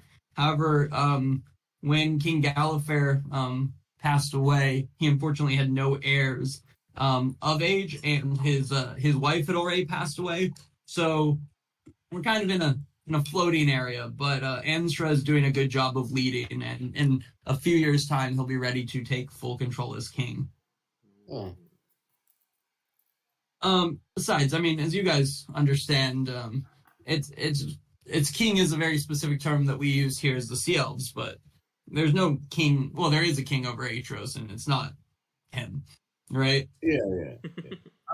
And with this, he leads you inside, and he walks inside is just this big open area. The walls are made of like pink coral, and there's these like coral columns throughout. There's a large, just like soaking wet carpet leading from the front door all the way to a throne made of like sea stone and shells. There's numerous little crabs and other crustaceans climbing up around this throne, and sitting on it. Sitting kind of with his legs up in the thing, one of his legs lifted up and his arm like rested over, is a really, really young sea elf. One that looks to you to be like a young teenage years for a sea elf. And he is sitting there wearing this like coral crown. And as you guys are probably 40 or 50 feet away, he goes, "Rake? What are you doing bringing these people here?" And he'll kind of say some stuff in Aquan that all of you will understand except for Daza, but basically highlights you guys as members of the rebellion, and tells them that you guys have information on apparently some stolen kids or something. After a time, he'll bow and walk away. And there's a number of guards in here. I just want to throw that out here in case you decide to try to assassinate a Prince King. There is a number. Why would we do that? I don't know your life. Wasn't even thinking. I honestly was, but I wasn't gonna act on it. And he stands up and says, "Welcome to Hollian. Have any of you been here before?" Well, I mean, if being born here has been here before. I mean, you know what I'm saying, though. Then I suppose you have.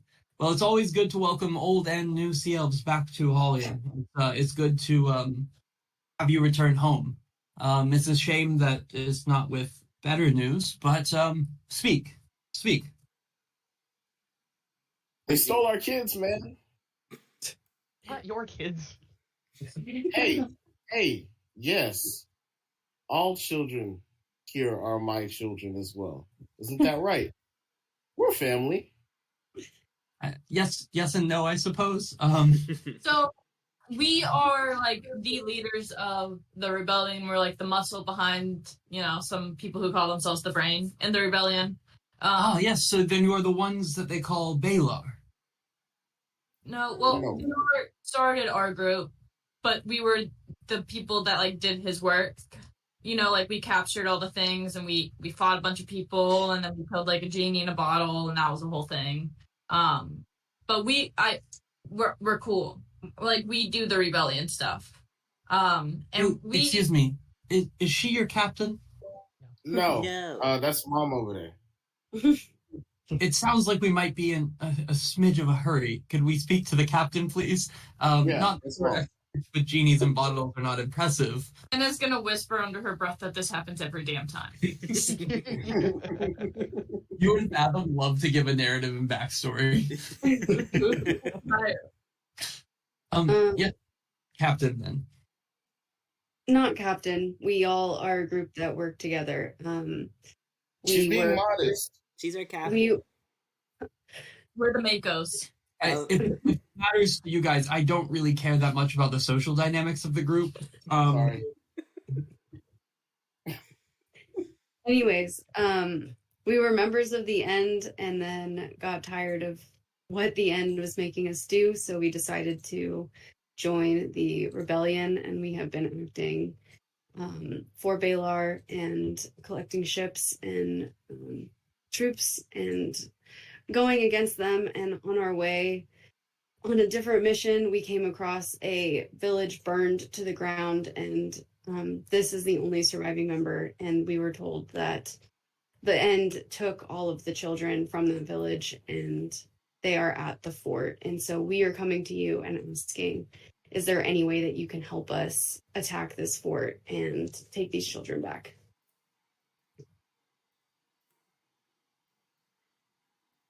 Well, as you can imagine, the loss of any of the sea elves under my domain here is of great pain to me. I'll be fairly honest with you guys. I'm new to this whole, I guess, ruling position.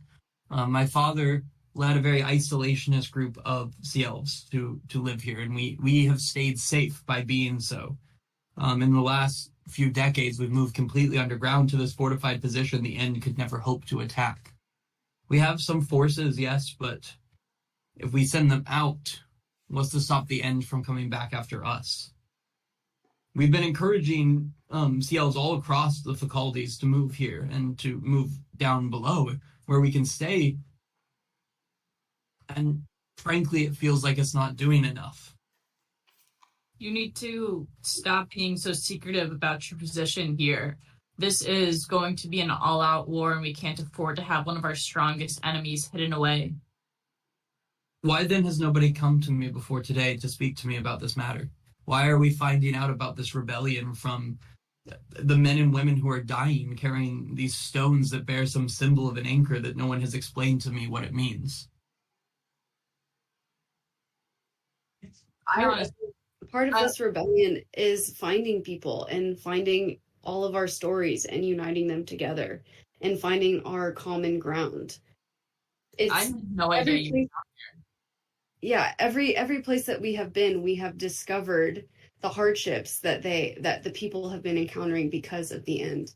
And then we have been acting. And so we are here now discovering what your story is, and now we are acting, and we are asking you to help us act too.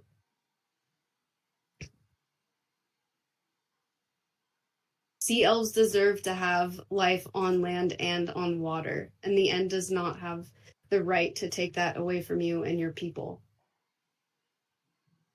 If you were looking for an opportunity to go back on land, we are that opportunity. If you take this fort, you take their stronghold that's in the south, they will have to sail to you. That fort will be yours. They won't be able to gather supplies and resources and post out of there. And if you take it, then they lose their stronghold in the south. I should tell you that the fort at the southern part of the continent above us is quite fortified. It'll be no small feat to storm a fort of that nature. That's why I was trying to tell you about the backstory of all the cool shit we've done recently and how strong I am. What's to stop them from just, fortifying down until reinforcements come, though? That's why we wipe them out so they can't call for reinforcements. We will have to be tactical. Yeah, but then we occupy the fort, or have some of your warriors, if there are any available, occupy the fort. It's like a big game, unfortunately. I have been on mute this whole time. And he can spy on people from a mile away, so we can do like a little sneak attack. How about this? One of the missions I've had for Holion that has been a big push of mine since I took over, and was a large push of my father's, was to expand Holion beyond just the Sea Elves and open it up to all of those oppressed people from across the entirety of the world. There's a lot of people the End has put out, and there's a lot of people that groups just like the End have put out. I would like you to leave me your human friend here. I will discuss with him, and you will return in an hour and I will give you my decision. Feel free to enjoy our fair city in that time, but please be back in an hour. Wait, what? I think this is more than fair. Wait, whoa, question. So you like want to keep him? Like as a pet?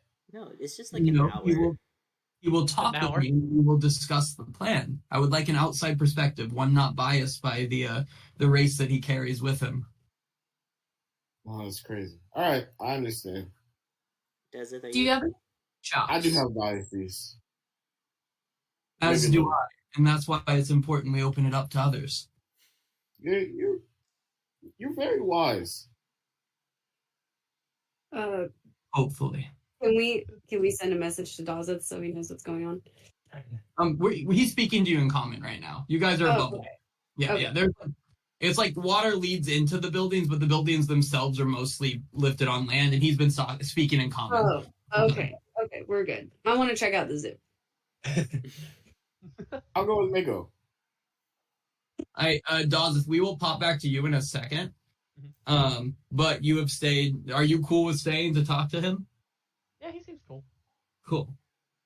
So you guys are heading to the zoo? Oh yeah. Fathom has We no. gotta find some new stuff to look at. Fathom has no interest. Ain't that right, my fellow druid? What's up, Fathom? Where are you heading? Fathom wants to go to the gym shop. Okay.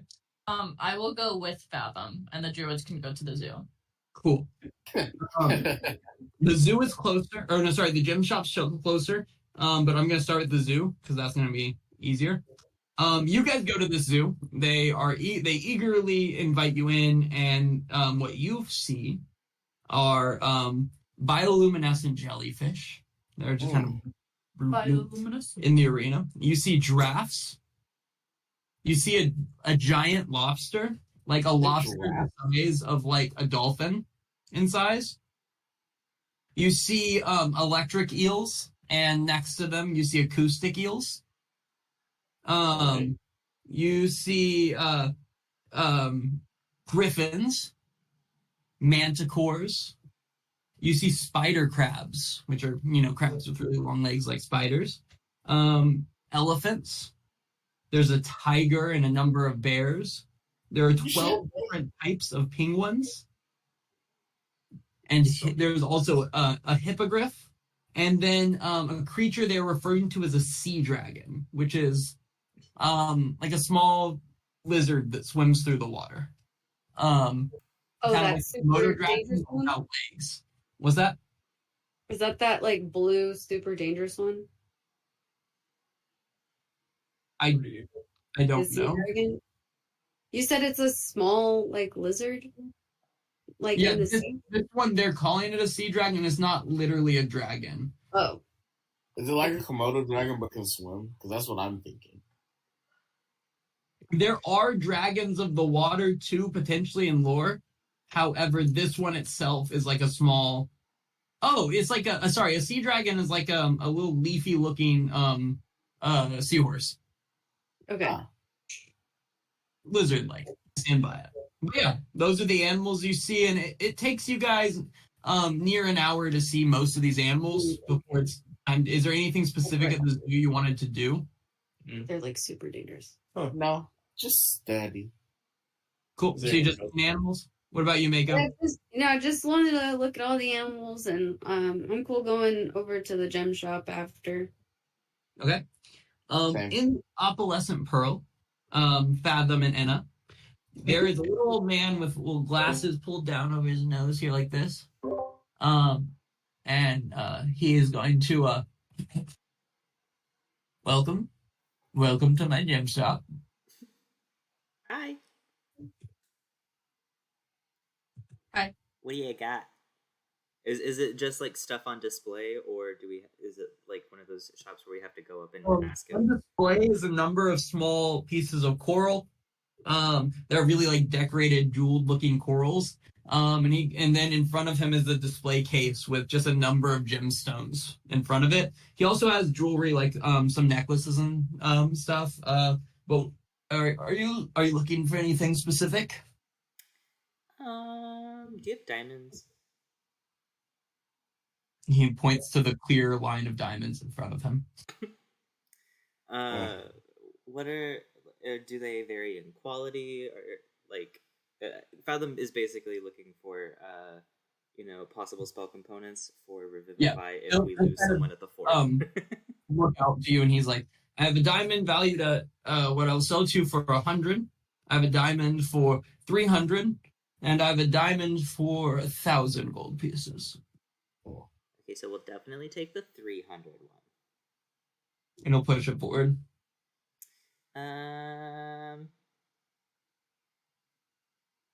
You don't happen to dabble in gilding items, do you?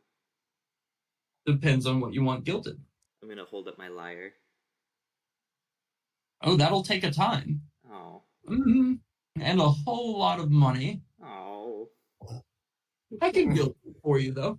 Okay, but like how much and how long? Because we're on a time limit, trying to save people and stuff. Well, for the amount of gold that you would need to cover that entire thing, I think fair would be 5,000 for parts and 5,000 for labor. The parts being the 5,000 gold pieces melted down to gild it, and the 5,000 labor because I'm very good at what I do. Okay, but what if you only did the horns for 300? Talk your shit, King. Is that asking too much? Out of this guy's character, what does the gilding do for you again? It lets me use conjure undead or summon undead. But I need a 300 gold piece gilded skull. So I was going to use my lyre as that skull because it's fashioned from a skull. Gotcha. Okay. Just the horns I'll do for. You said 3,000? 100? Oh. Yeah, I'm very new to this. I didn't know it. There was. I'm gonna go with 4,500. Ooh, okay. I can't do that without an executive decision from our captain, unfortunately. But it's good to know that you're that capable. So thank you. 4,250. Again, that's a lot of money. I can really only expend 300 because I'm very broke because I like to spend money on shiny objects. 4,200. 300. 4,160. 32-0. You say 3,200? 32-0. He's gonna say, speak with your friends then, and he'll take your 300 gold and hand you the diamond. Just give you hold over a diamond that's like this large and just kind of like hands it over the thing to you, like that's a normal thing someone does. Okay, I'm gonna put that in the bag of holding. At that point, the rest of them, well, I guess no, they'd be at the zoo longer. Sorry, Inna's here too. Inna. Are any of these gemstones magical? Do they have any magical properties? They're magic if you believe they are. Do you have... But pretty lady like you should get a necklace. Here, let your male friend here buy you this beautiful necklace. And he holds up like a bejeweled ruby necklace. I'm gonna... He has a boyfriend. Why don't you buy it for yourself then? I'm looking for a necklace that has points coming off of it, like daggers. Like a choker necklace, but daggers coming out from it. So people know that I'm fierce and I'm not to be messed with. So like just a spiked necklace? Yeah. Do you want it like gemstoned or anything? No, I want it all black. And the spikes black as well? Obviously. I mean, I could make it for you. How long do you need?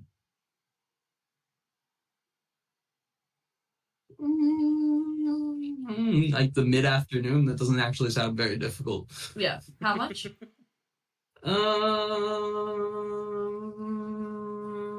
can be made out of whatever you want it to be made out of. Anything I want it to be made out of? Well, as long as it's cheap. I'm looking for cheap here. Someone recently sold me this just really nice lead axe. What if I...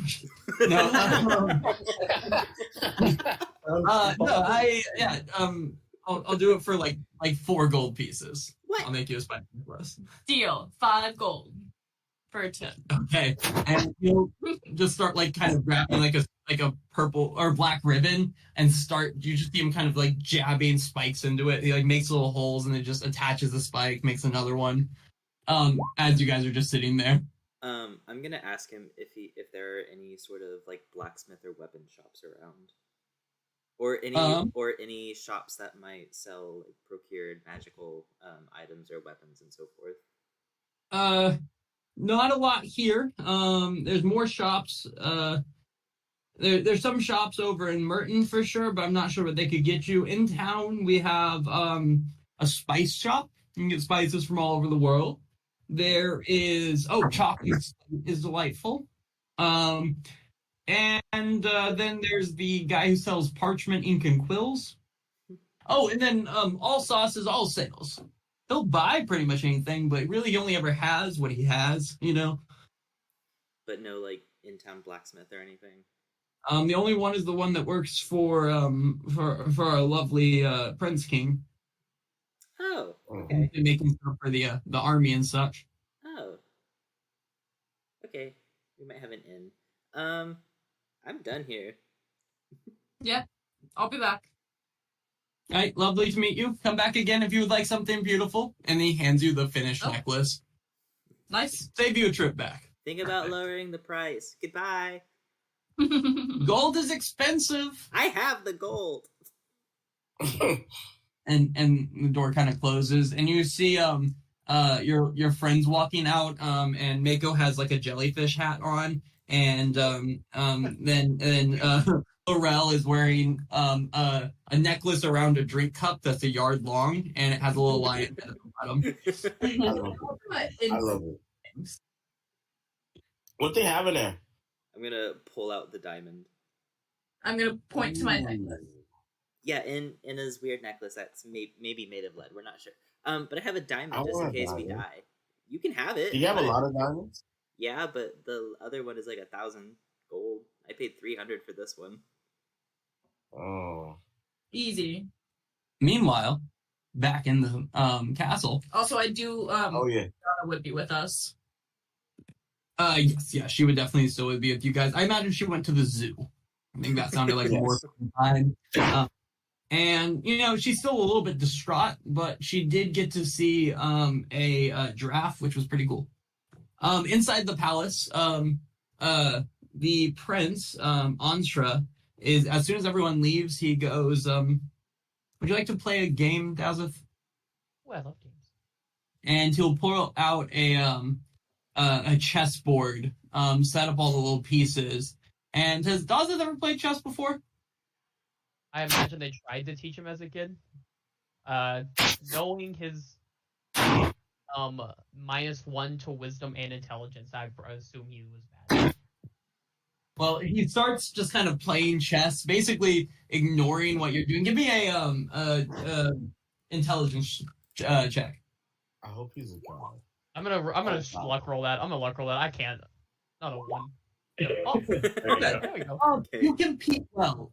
He does seem to still have the upper hand, but you actually seem to, as the first game you lose pretty soundly, but then the next game you kind of start catching up, figuring out the rules. And as you guys are playing, he just kind of starts talking to you, and he asks you, well, what's your name? Dazeth. Dazeth Gold. Dazeth. Well, welcome, I guess, to my city. It's a shame that you couldn't see it in all its glory up above, but I think we've done pretty well with what we have down here. You have a nice necklace. It looks quite unique. What is that? Is he referring to my tomorrow one? No, your breathing apparatus one. Oh yeah, it's a breathing apparatus that allows me to breathe underwater. Really? You would not believe the difficult time we have getting non-water breathers down to Polyon here. As you see, we have quite a diverse community, but they do not like the swim. Where did you get that? We found it in a cave underneath a inn fort we ransacked. You found it in a cave under an inn fort? Yes. There were some hags under there. We had to kill those as well. This technology feels above, or beyond hags, I suppose. Indeed.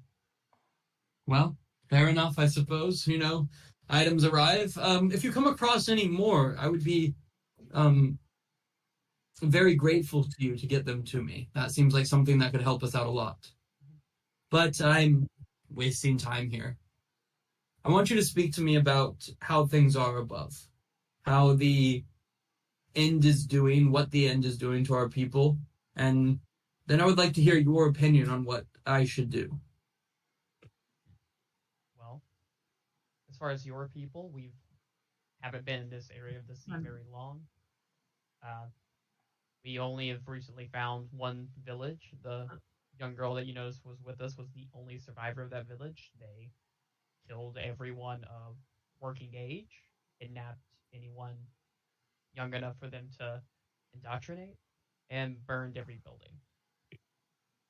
And when we talked to the man in the bar above, he said that this isn't the first time this has happened, so I imagine this is a recurring theme.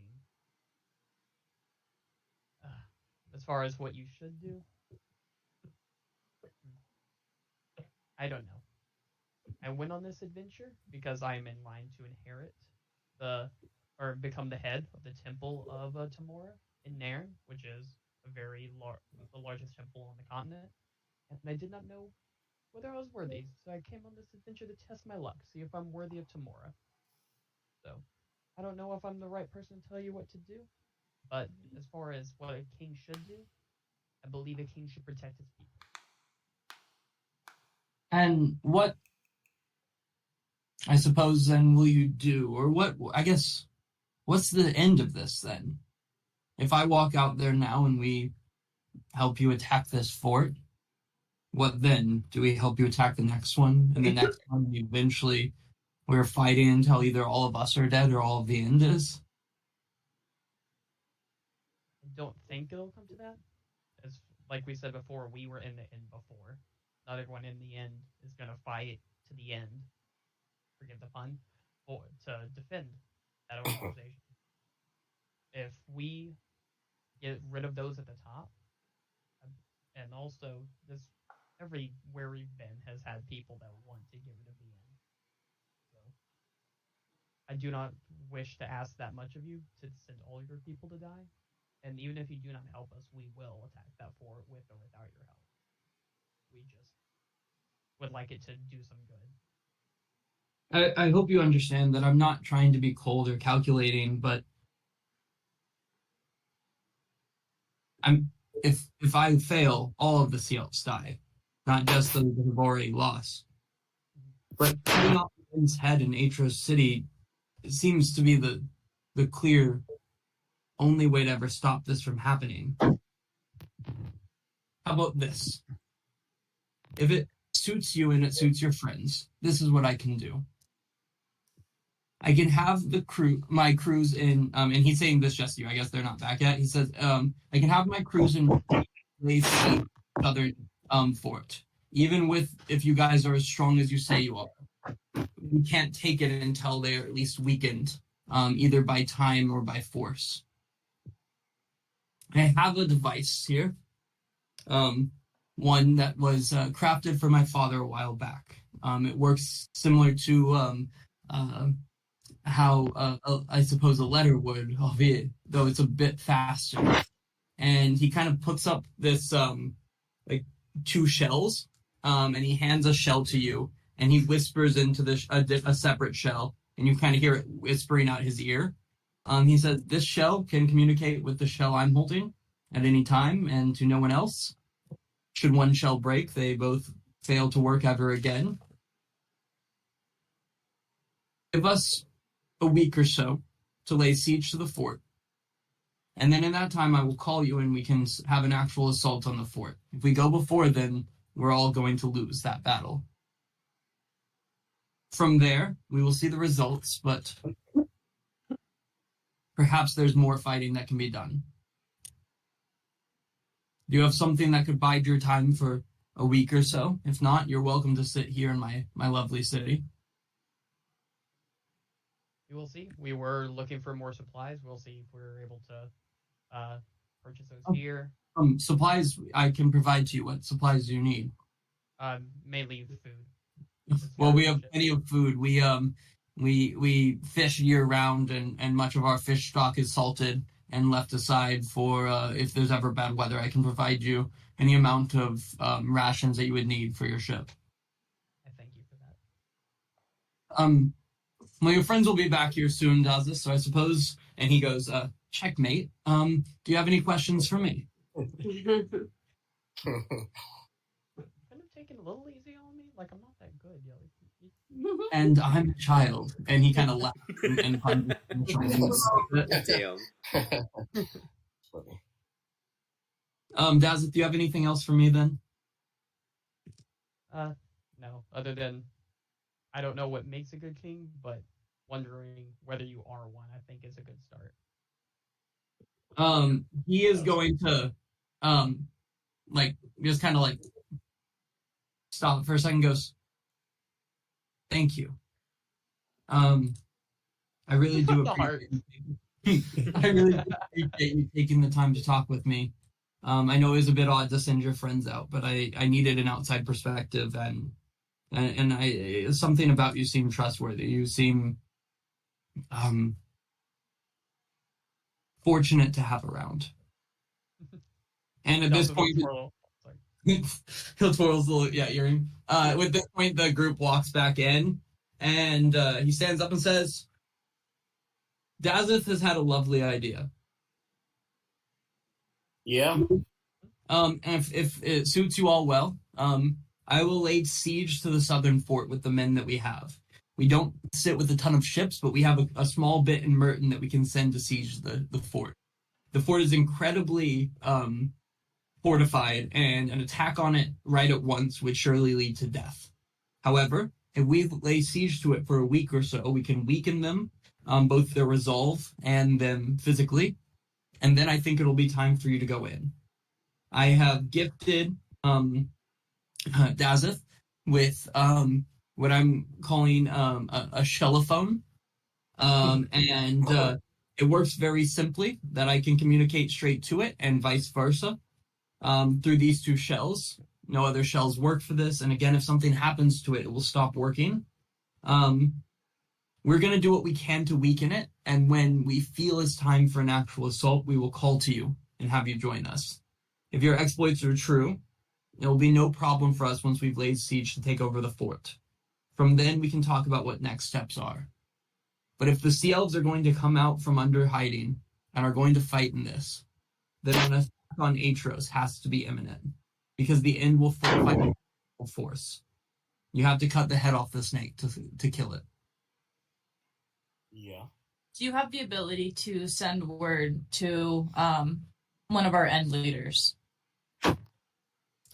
Potentially, yes. What do you need sent?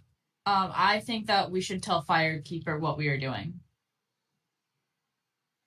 If you do agree that the end will fight back in full force, if we are able to tell our leader, he may be able to help, or at the very least be more prepared. I can send a messenger boat just informing him that you're staying longer, or you want him to send troops down here? I don't think he needs to send troops down here. We'll be What do you enough. guys think? Should we send a boat to him?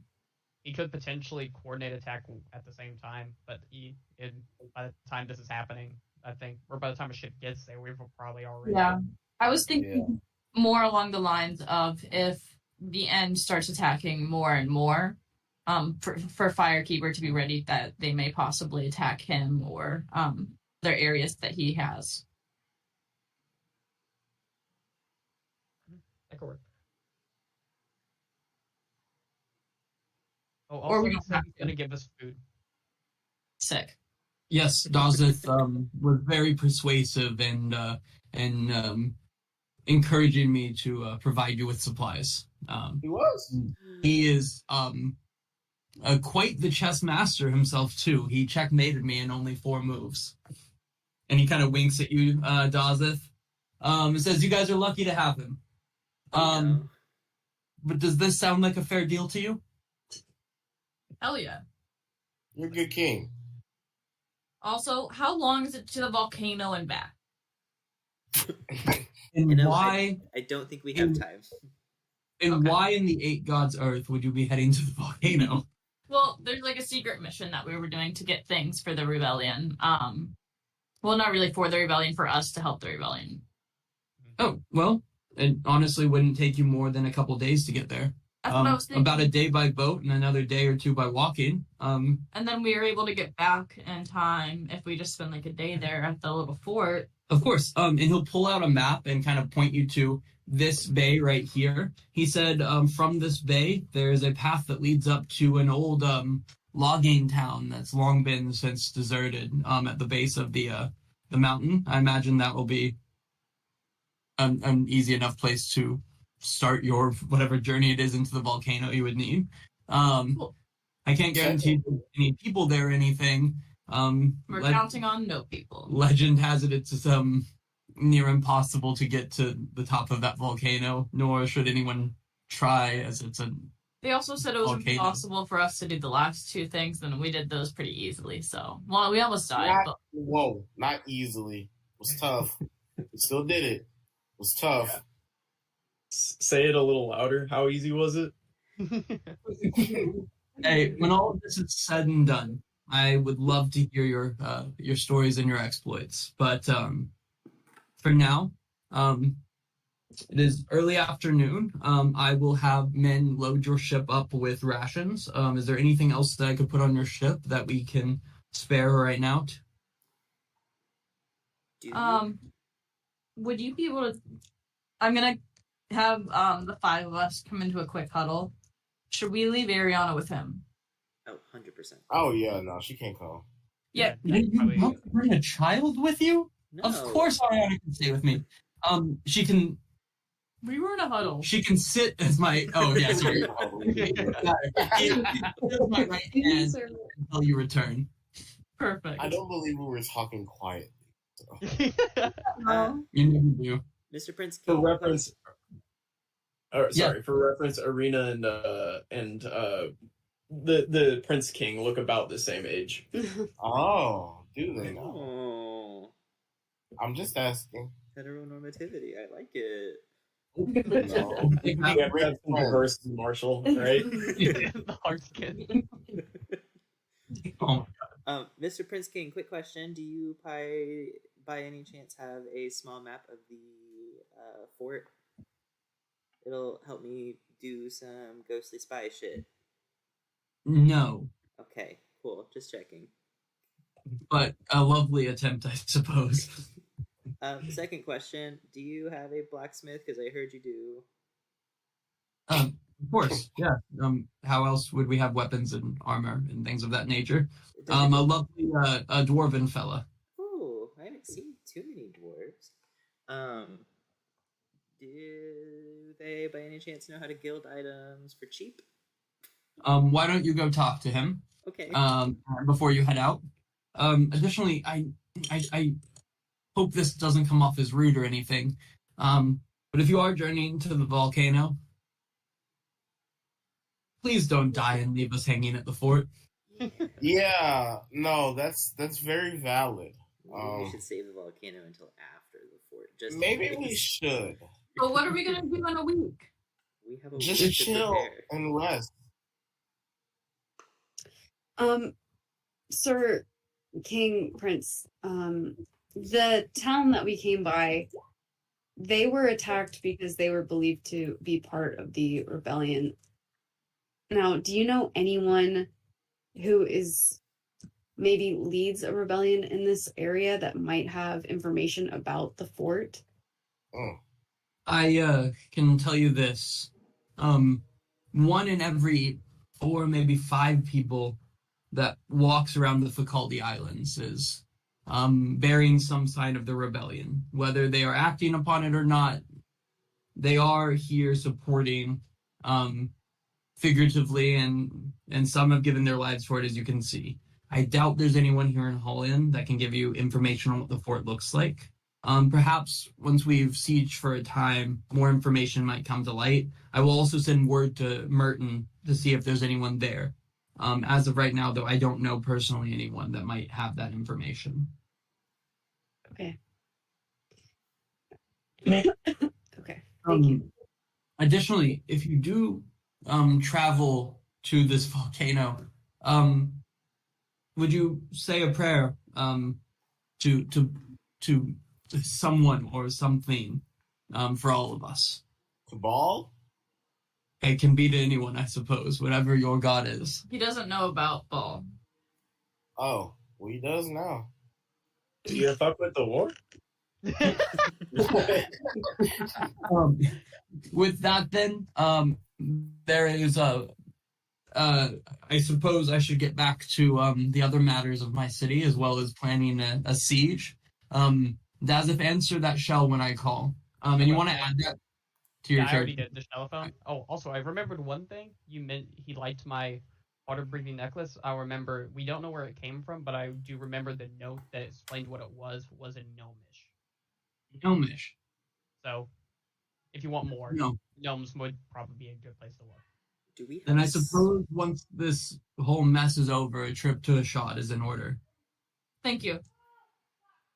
Don't we have a second water breathing necklace? I thought we picked we? up a second one. I thought we had two too. I don't There know were the one. two in the cave, so it would make sense if nobody has it on their character. No one grabbed the other one. No, there was two, but nobody bothered to grab it because the Fina and Shazana weren't down there with them because of the water. That's true. So they didn't grab it. Damn. Oh, really Damn. hard. So theoretically, still at the southern fort, just chilling. It's empty right now. We'll go With- get it later. You'll hear him say, Arena, have you ever seen the treasure trove of an entire kingdom? And he start leading her out of the room. Oh my god. More different blacksmith? place. That really is crazy. Rake will lead you, Fathom, to a dwarven man who's just hammering away. Hi. Hello, my name is Durin. What can I do for you? Hi, do you know how to guild items? I have dabbled in the past. Could you guild a skull if I gave you the gold for it? My fingers are short and stubby, you see, so I'm not sure how delicate I could be, but a crude skeleton, I'm sure it would be possible. Well, just the skull, and honestly, it's a tiefling skull, so just the horns, really. I think that'll work. I can gild some horns. Woo! Okay, how long do you think it'll take? And I'll hold out the lyre, so you can get Is this to it. it? Is this his official business of the Halion? Oddly enough, yes. Very well. Well, again, with my stubby fingers, I would say it would take me a day's work, I suppose. Like a single day? It will, like a day of me working. Well, yeah. I thought you Is said it all 8. day? I thought you said 8 days at first. I'm like, okay. No, a single day. Okay. I think if I have my attention focused on this task, I could get it done. An accent goes crazy. It's very good. I'm gonna hold it out to him. Can you please do this for me? I've been trying to do it for a while. I'm sure the Prince King would very much appreciate. If it is the wish of the Prince King, I am happy to assist. What was your name? Oh, I'm Fathom. Hi. Hello, it's nice to meet you. What did you say his name was again? My name is Durin. Durin. Okay.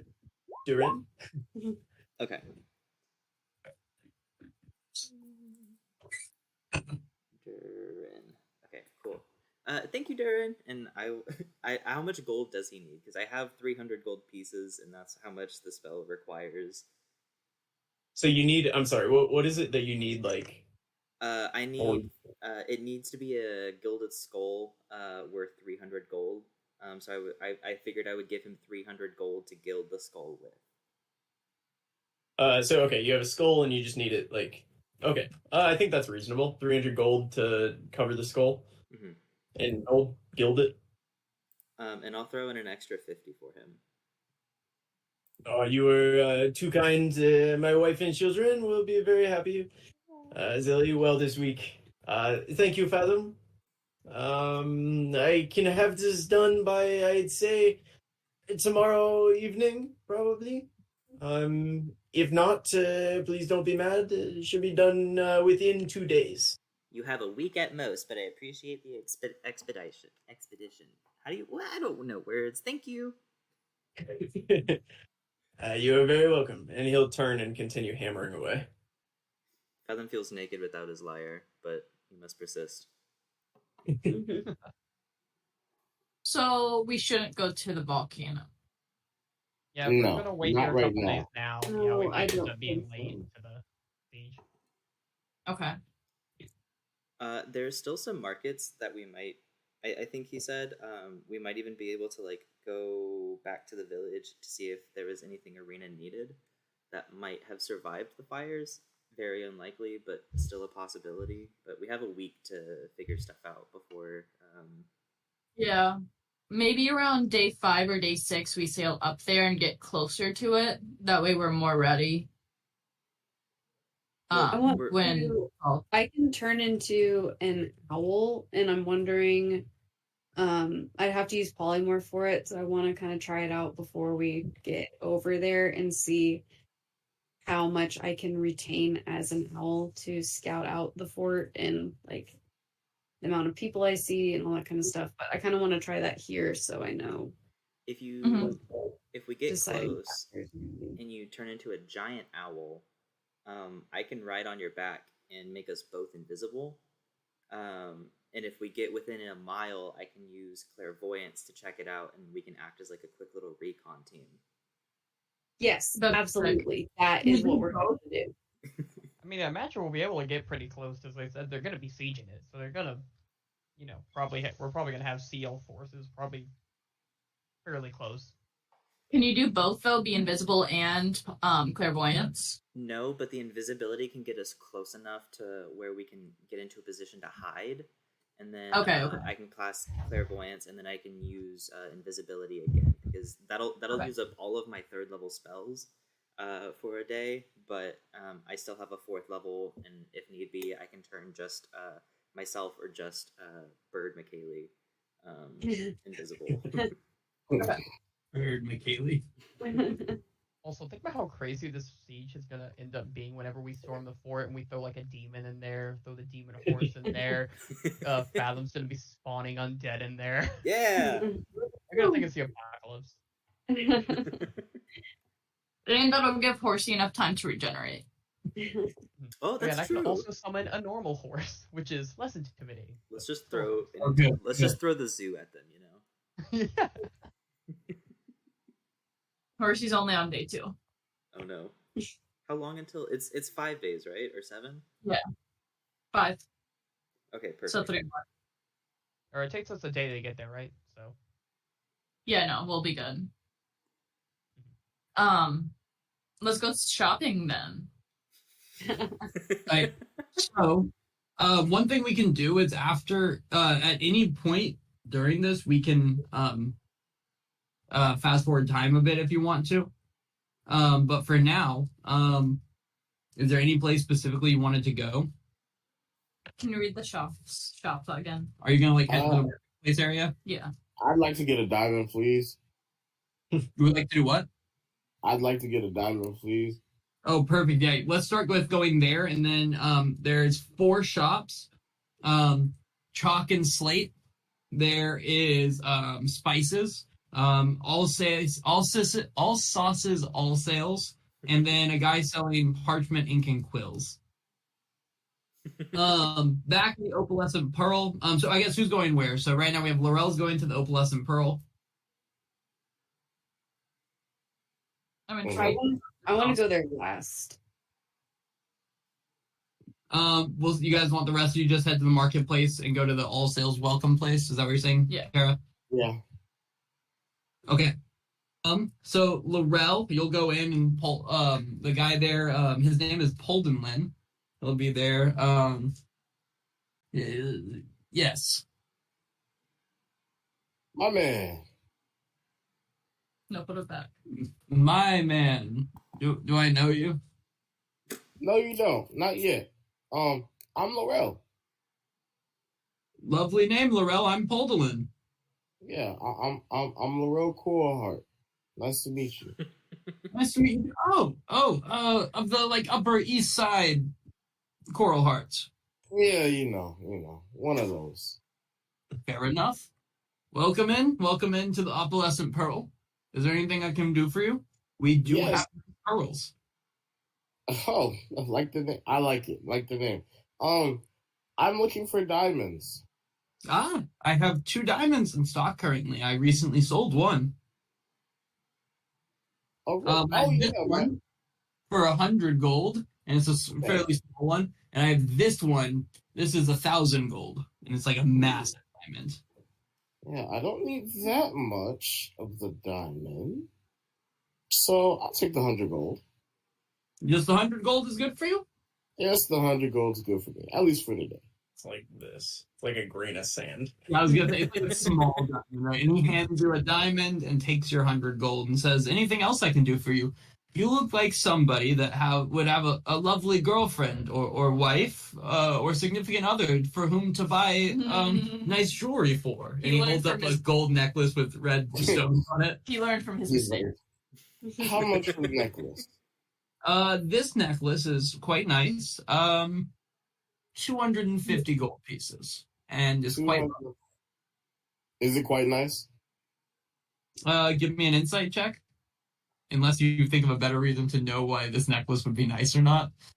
Does it look good? I'm not asking, about the rating and whatnot. It's pretty. It's definitely pretty. It sparkles. There's 3 rubies on it, and it's all gold.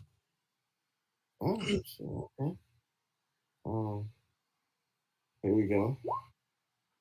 Yeah, it looks nice. Sparkle, gold, 3 rubies. Sparkle, okay. Not today. Not today. Thank you, though. Okay. That's fine. Have a nice time, though. I hope you enjoy your diamond. Thank you. I sure will. And I'm going to try to run out and catch up with the others. What's that? Oh, yeah. As you're walking out, you hear him yell back, "Ma, no one still wants to buy the necklace." And then it closes behind you. But yeah, the rest of you are at a little market stall called All Sauces, All Sales Welcome.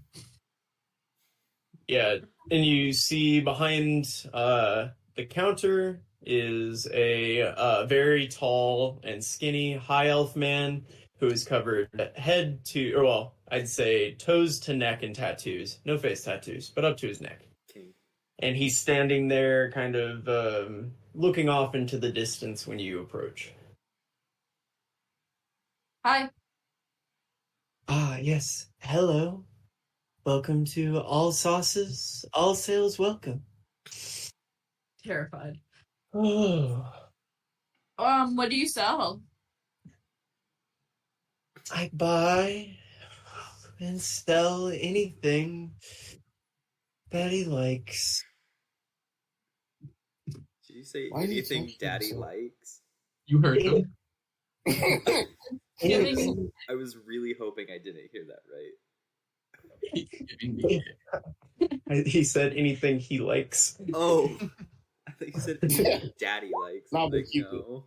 Oh, I heard Daddy likes too. I also heard Daddy like. I Right did too, so now? that's what he says. Right now, I have a jar of multicolored rocks. I'll sell them individually to you. Why did you moan? Additionally, I have a skull, a vial that is shaped like a skull on a necklace. Mm-hmm. For how much? I also have a ceramic bowl that's shaped like a goose. It's made of the finest dwarven ceramic that we have here in Aetros, which I will say the quality is lacking generally. And, of course, the set of wax fruit. I say we kill him. And he'll, like, You put see- forward, like, carved wax, like, poorly carved wax fruit. It's shaped like fruit, but it's clearly made of wax. Ew. Is there anything you'd like? How much for the necklace? The necklace I'll take for 12 silver pieces, but I'll only take silver. I only have gold. That's a shame.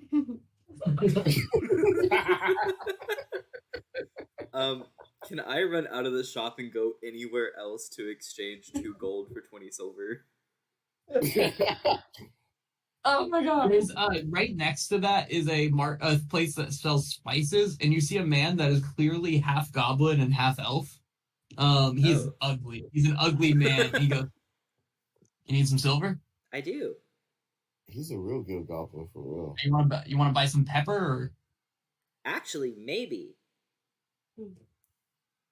Is that all you have? No, I got spices from all over. Like pepper from all over, or like other spices? Like spices from all over. Okay. We just lost our ship's cook, so our food is a little... Okay, actually, the food didn't suffer that much, but we still want it to be better. So... Just give me 2 gold. I'll hand you back 20 silver. Come back and buy spices and... Okay, bye. I'll slide it over, and I'll run back to the other shop, and I'll, like... I'll use Mage Hand to carry over the 12 silver. Oh, wonderful. The necklace is yours. And he'll kind of hold it out in both of his hands like this, and he's like shaking as he's holding it out to you. It's my little skeleton hand that I'm using for Mage Hand. I'll have it like go and pick up the necklace and Thank you.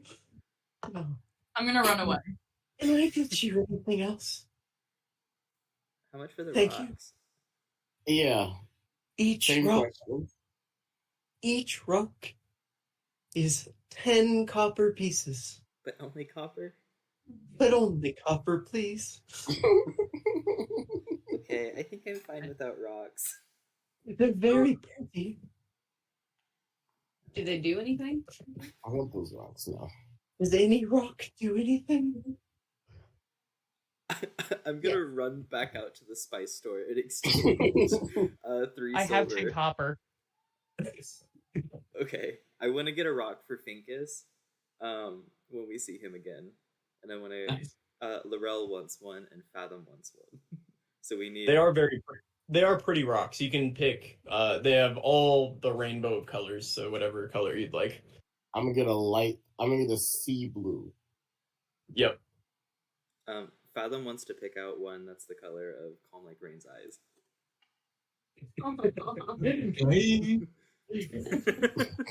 Hello. No, Sea it's blue rock.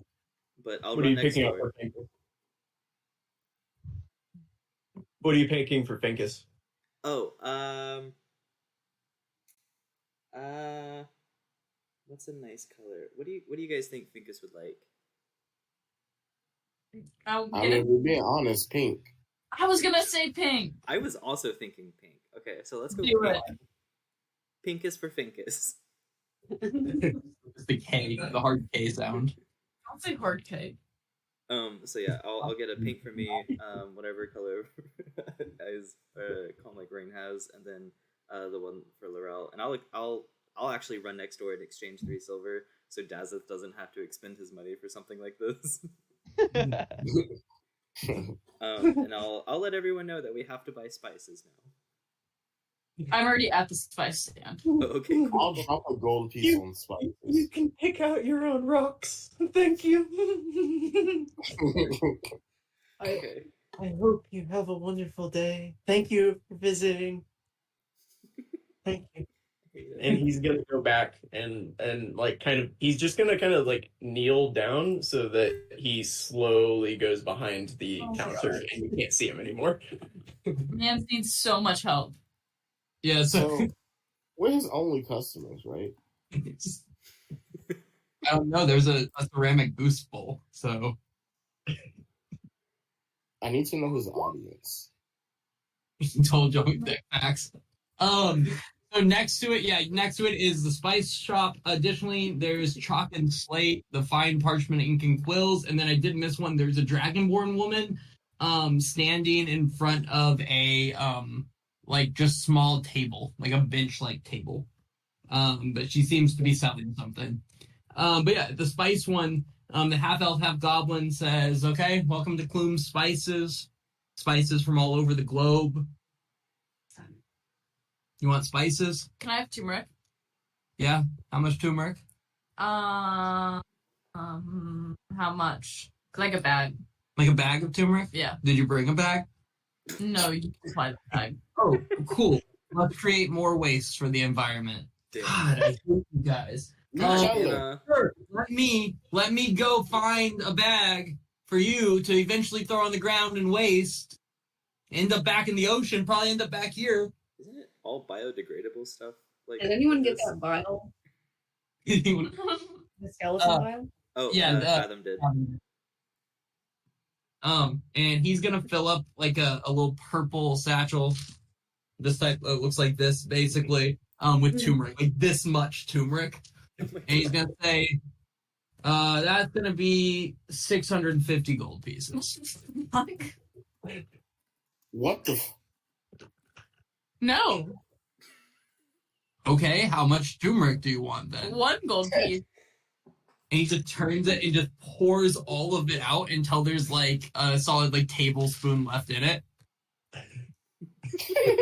What's playing with you? You know how expensive spices are?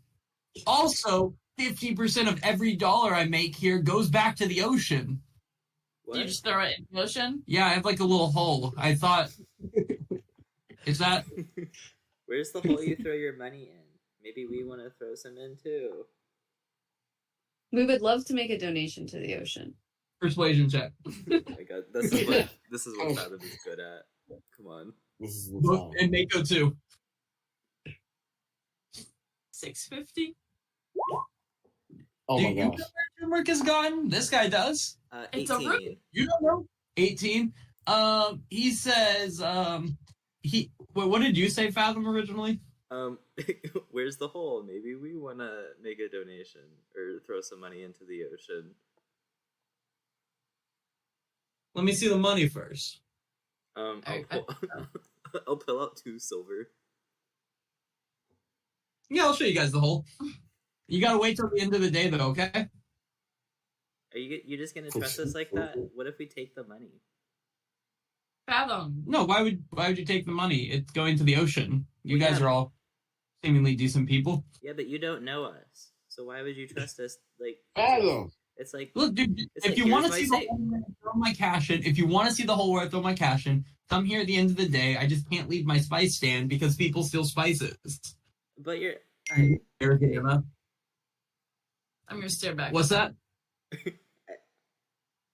We might come back here. I'm gonna slide the 2 silver just in case we don't have time.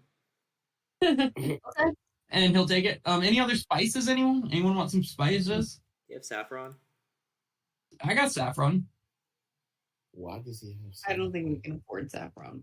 I don't think so. How much is the- saffron do you want? How much is the saffron? Like, Well, how much do you want? how much is a? How much is a gold piece of worth? saffron? And he's going to reach over and like lift up this like massive like gallon-sized bag and like pop it on the table. 1 gold. What? All right. Okay, yeah, sure. And he just like shoves this gallon-sized bag of saffron over to you. Oh my That's a 15-pound bag of saffron. That's what you My- have. 1 gold. What? And 1 tablespoon of turmeric.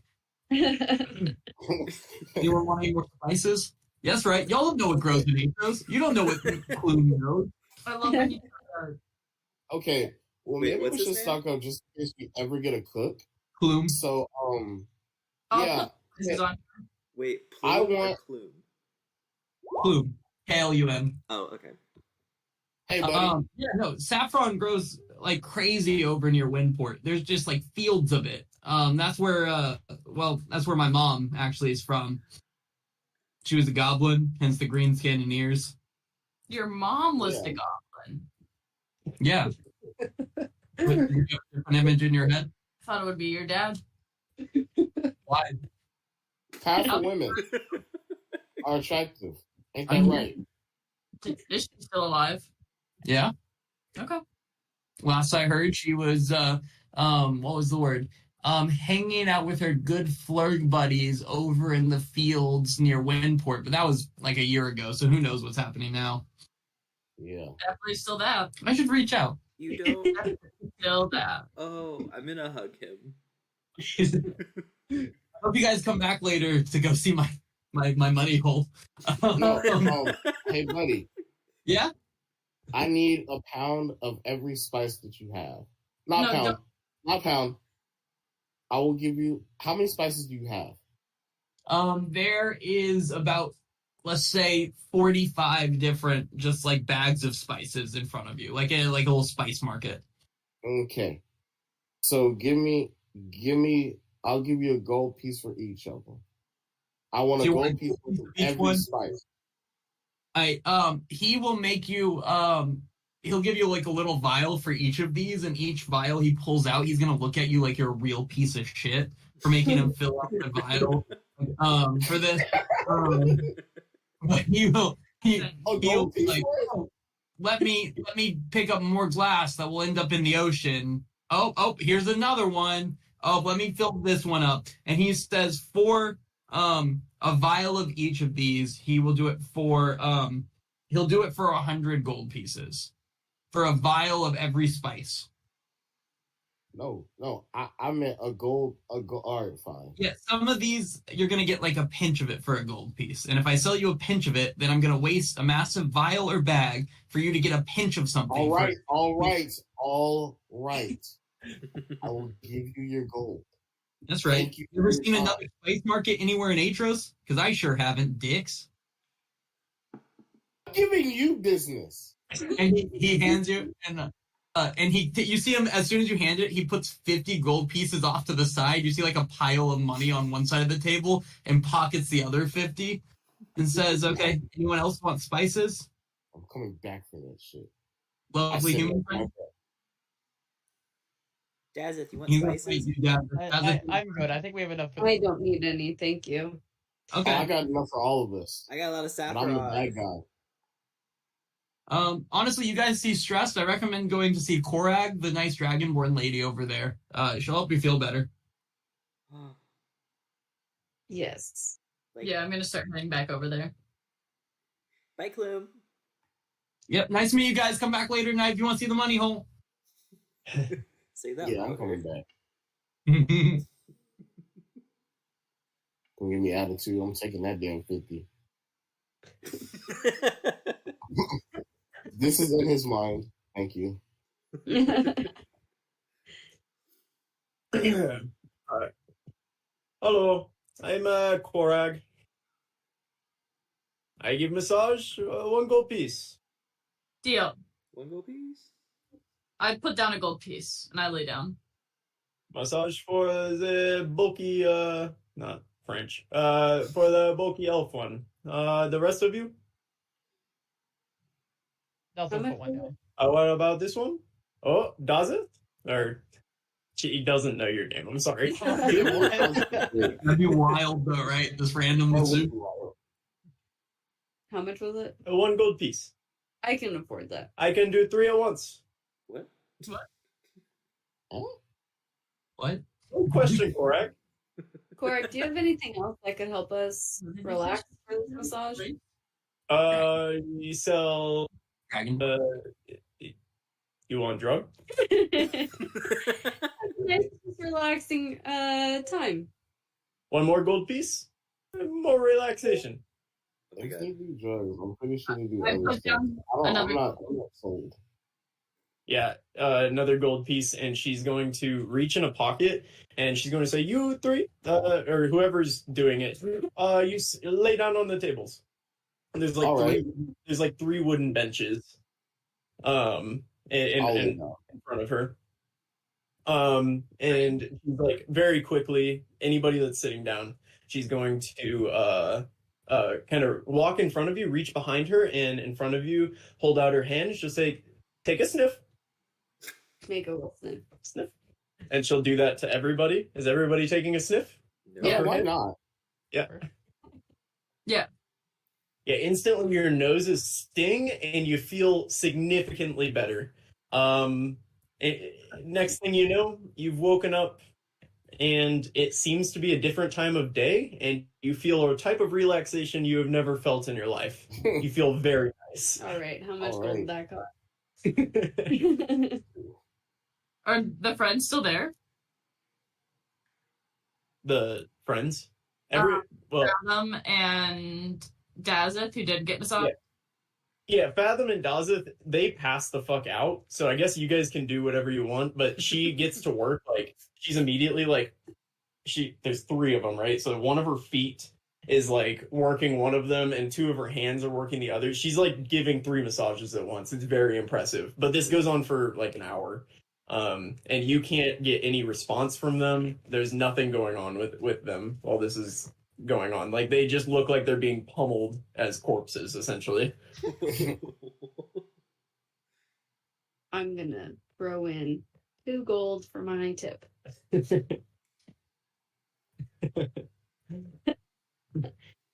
Yeah, another golden. In the hour that they are being massaged, Fathom will suggest to Dazeth that they take a trip to the zoo. No, I think get to see the zoo. Yeah, zoo time. Zoo time. Yeah, y'all see the same things at the zoo the other ones did. Bunch of different animals. My favorite is the electric and acoustic eels, but I did catch those the first time. Yes. Are they selling plushies of the eels by any chance? 100% of any type of animal you want. Fathom will buy a acoustic and electric eel plush. Yeah, they're like it's like 9 copper each. Oh, okay. I'll give him a gold. That's so much more. Do you want the change? No, it's fine. Jazz will say, we'll grab a couple and say they're on him. We'll grab a Yeah. couple plushies. Yeah, you gave them enough for 10 of these, more than 10. Almost, no, 11 of these. Then let's And take he's- all 11. Yeah, 11 Yeah. stuffed animals. Feel free to add that. No, they we weigh can- they weigh 0.1 pound each, so together they Yes. weigh a pound. Wait, Now we if have- he's taking all those, I'll buy a couple because Jazz will want some for his kids. No. These are for Dazeth's kids. Oh, Except I like that you thought Fathom just wanted them for him. he is Like a- keeping the electric and acoustic eel plushes for himself. However, the rest are completely for Dazeth to do with what he pleases. Teddy bears.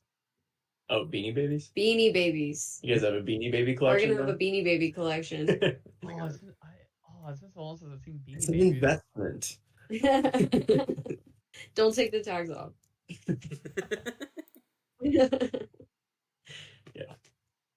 All right. Yeah, you guys can show back up as the party, the rest of them are waking up, and you guys feel very relaxed and refreshed. Have you had a successful shopping spree, or would you like to check out the parchment shop or the chalk and slate I mean, shop? we have a week, so I mean, why not? I'm interested in chalk and slate. Hey, map boy, can you please real quick give me a insight check?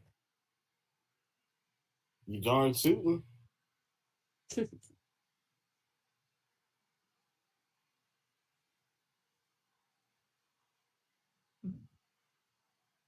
Sorry, it's loading.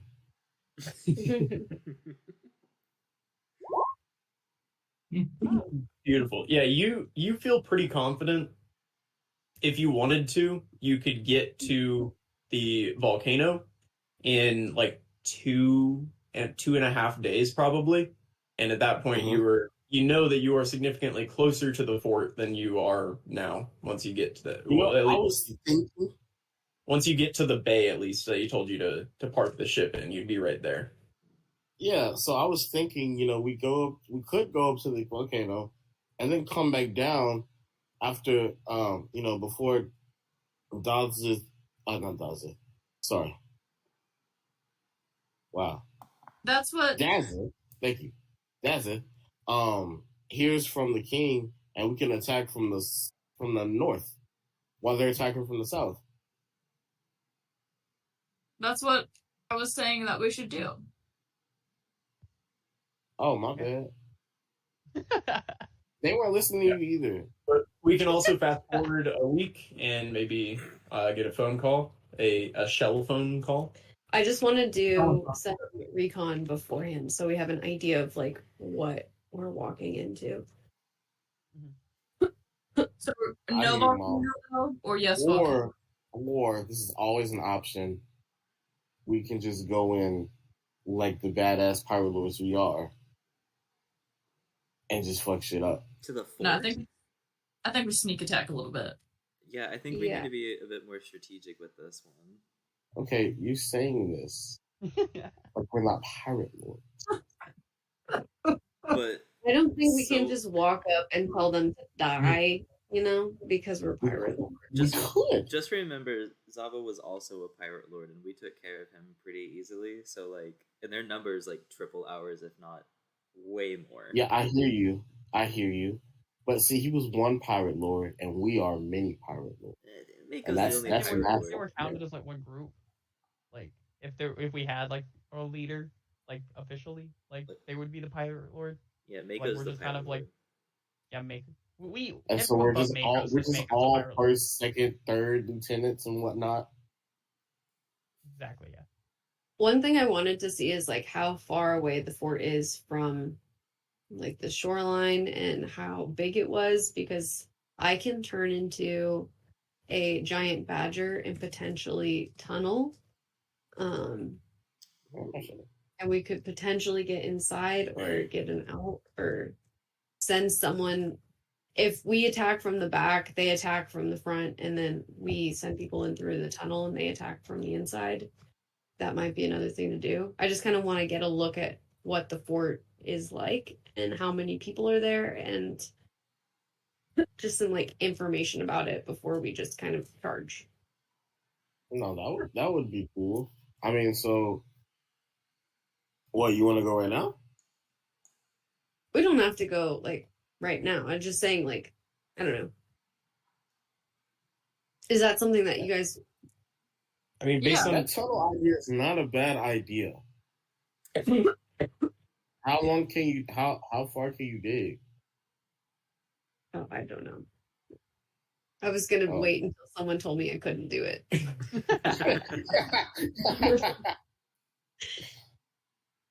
I think something like a badger might actually have a burrow speed, so that's not a bad idea. I can still prep my clairvoyance spell though, and that'll give us a rough estimate of what kind of security we're looking at on the outside. However, Would that help us figure out where to burrow to? Or kind of, but not really. With the way clairvoyance works, I can't put the sensor inside unless I know what the inside of the place looks like. I can put it above so I can check if they have any sort of like stronger weaponry, like any sort of like ballista or turrets set up.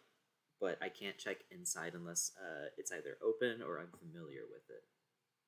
I do have locate objects, so if you just get an item within 30 feet of me once, I can find it if I'm within 1,000 feet. If y'all fly over invisible and just drop an item I know somewhere in the fort, like where you want to burrow, and we go underground, I can just use locate object to go exactly to that spot. Cool. Yeah. So, are we set on no volcano? I'm either way. Oh yeah, we never. I At want least to for now, yeah. because I think that we could get something really useful there. We're not gonna die. We're very good at what we do. Out of I- character. I hear you. It'll take, you said 2 days? yeah, 2.5 days or so to get to the volcano. Is it a half day if we started now? Oh, we have to wait now because of Laurel's liar, or no, Fathom's liar. Oh, that's right. I unfortunately I do lose a lot of functionality because of my spiritual focused stuff. So they're expecting us in a week, so that's today. He did say a week or so. He said he would call in a week or so once it's they're ready for an actual assault. He didn't give a definite day because it depends on how the siege goes. But we could go. So like, start of day 1 would be tomorrow.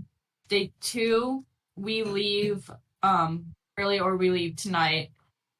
Get there end of day 3, start of day 4. No, beginning of day 3. Yeah.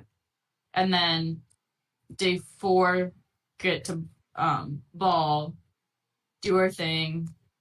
It could take 1, maybe 2 days. Yeah, I mean, worst case scenario, we're back on the shore by day 7. Yeah. Okay. Out of character, there is a possibility because not to like meta this or anything, but we are fairly close to leveling up as far as experience points goes. So this trip to the volcano could push us over, and we could take the fortress fight at level 8. That would be sick. That's just if we meet the XP requirement. It's a possibility, but not guaranteed. They're gonna give us Since we 1 don't know. XP short.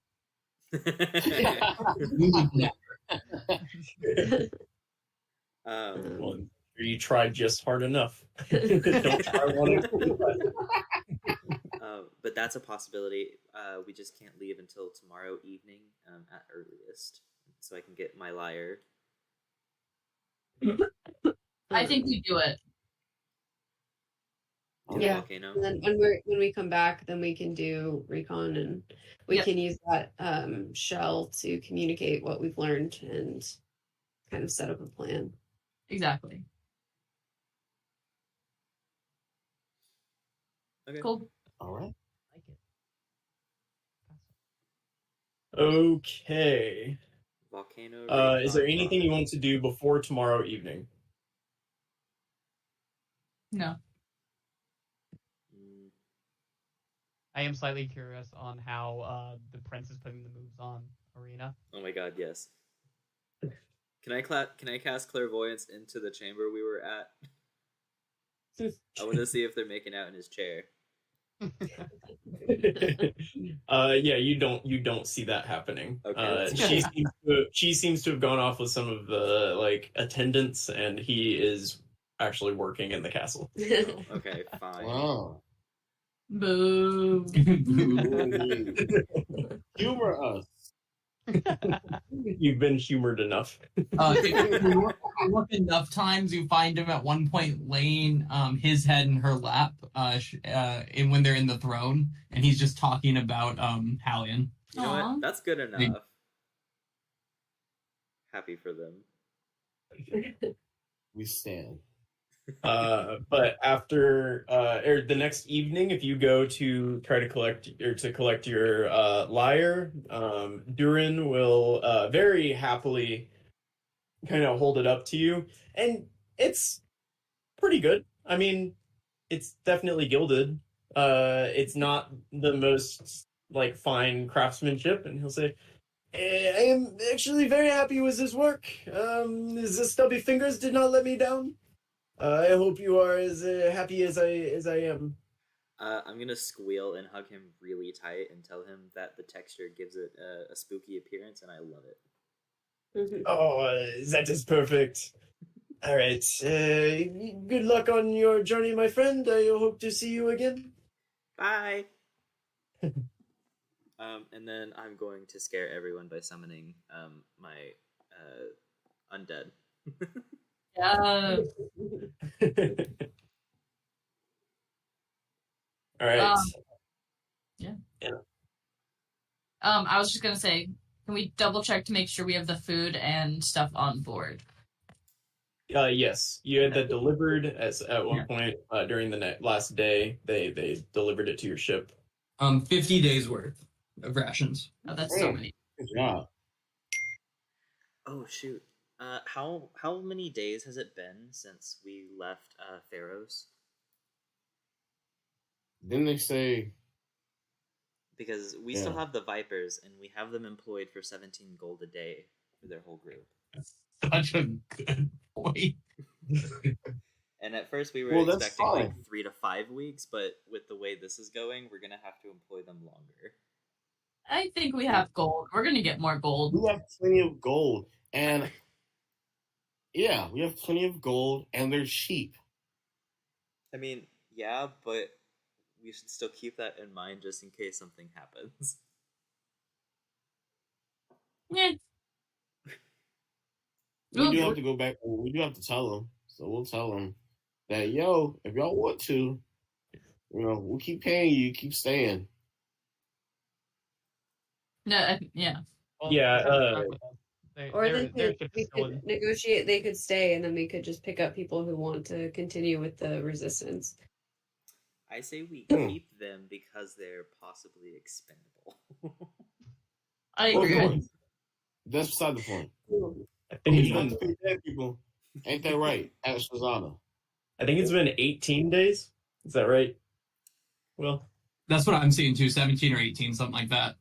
yeah. We'll give you the. Don't worry. Baron, 306 so far. Baron, whatever his name is keeping count. He'll let you know when you get to the end. Pharaoh Okay. Oaks. Pharaoh. Okay, so we are almost at the amount we promised them for a 3 weeks trip, and we're Now, how not much even did halfway. how much did I tell them they get of every piece of gold that they found? Oh, package. It was like 20 or 25%. Yeah. Yeah, I didn't you want said- that high. Of the You gold said we 25%. found. I said 25. Oh yeah, I said one in every 4. I remember. Yeah. Yeah, see, that ain't bad. But we haven't found no gold technically, so we're You- technically not lying. You don't You gotta- think they deserve anything from your trip to Theros? You got a gigantic chest of gold. They bring that on the ship. That was not subtle. We didn't find that. They gave it to us for No. our spoils. No, we put it in our bag of holding. What are you talking about? You can't fit a chest with 10,000 gold in a bag of holding. We can empty it Oh, is before that we what get it back is? to the boat. Oh, and it better be there too. Oh, it's gonna be their ass. Well, when they see the gold, they're definitely expecting to get some of that. They seem excited about it. It's okay. Well, We have a fuck 'em. ton of money. If we have to part with like 2K of it, I think that'll be okay. That's fine. And then, or if we get back to Pharos and we really don't like their attitude. They That's have the right idea. boat and done nothing, so 2K is kind of a high price for that. Hey, 2K that's is crazy.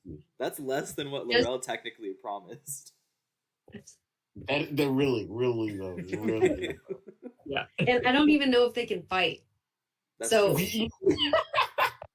They're just Only bodies. one at way this to point. find out, right? Have them all Yeah, square. we're taking with us to the mountain. Promo. All right.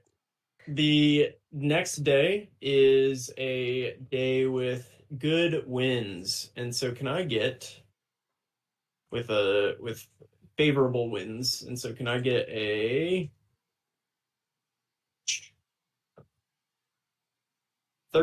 13d10 plus 30? Okay.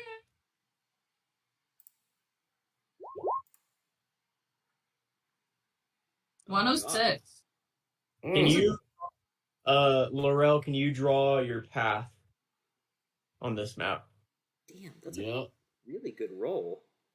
Right? Well, Mhm. and aren't we Easy. supposed to like park here? Isn't that where you said? Or, Yeah.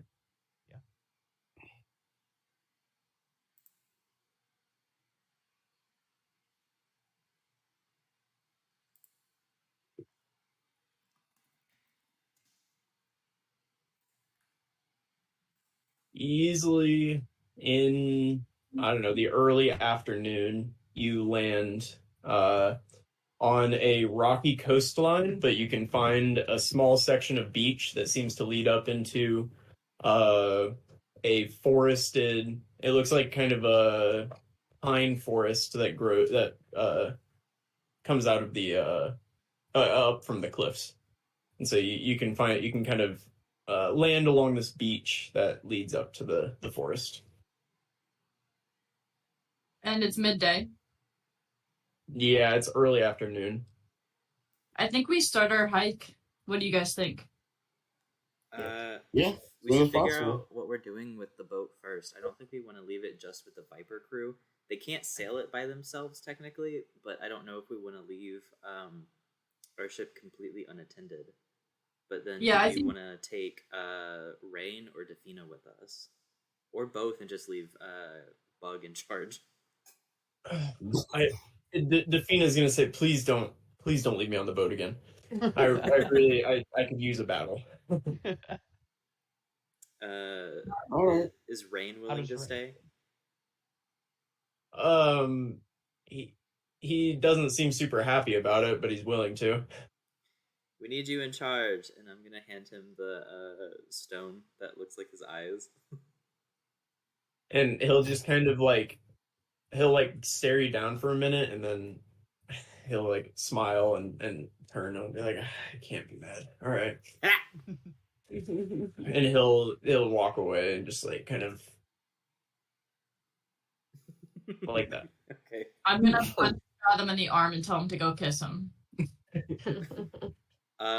Yeah, I'll drag him downstairs and aggressively make out with him for like a solid 10 minutes.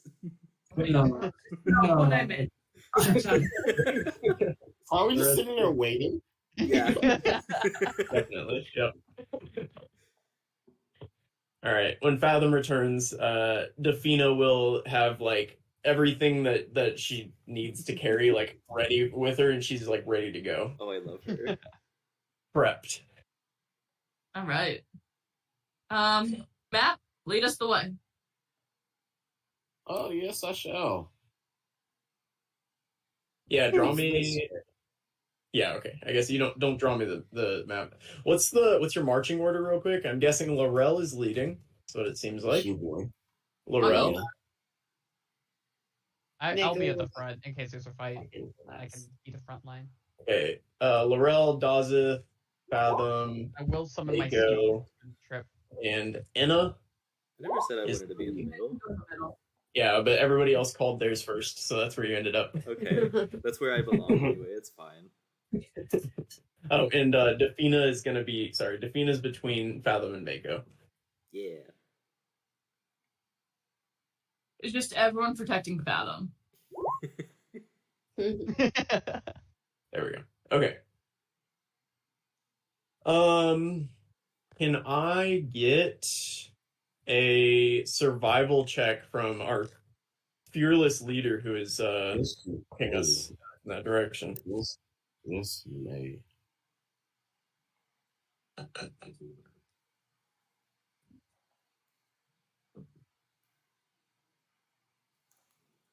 I have a feeling I'm gonna give myself guidance.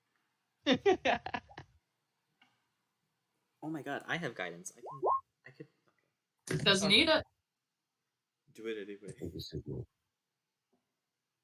Yeah, you can pretty quickly. Yeah.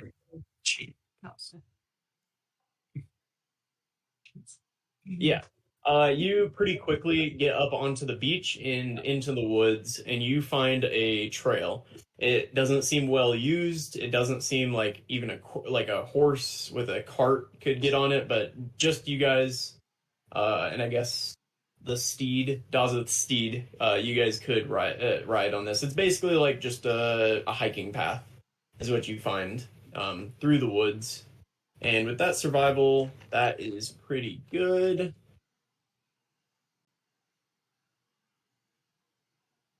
Okay. And you make it about to there. And you find yourselves deep in the woods. Oh. You don't really have an idea of where you are. You can kind of get a vague idea of where you're walking, but you are in a deep, it's kind of a temperate rainforest. Think like Pacific Northwest is where you guys are walking. All right. What's your plan for the night? Tiny hut. Yeah, dome time. All right. The tiny hut. Can you put that in the chat real quick for me? Yeah. Honestly, one of the most badass spells. It is Real quick, y'all guys start in the morning or did you start as soon as you landed? They started as soon as they landed. Cool. Okay. Also, my horse is a fake horse, so it doesn't need to sleep. So I imagine its perception isn't too great, but it's permanently there. In a while. I get my horse back tomorrow. Probably. And like we did in Philrindel when we were facing the hags, I want to try and model the color a little bit so it kind of blends in with the surroundings. Okay, cool. You want to give me a survival check for that? Just how well you blended in? Oh no. Oops. It's the evening, so I'm going to go ahead and give myself Bardic Inspiration and Guidance.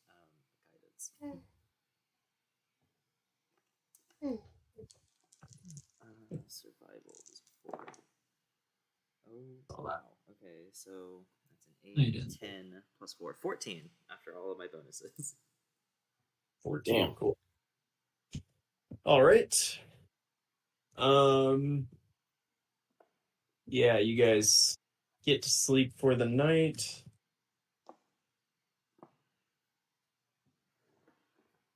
During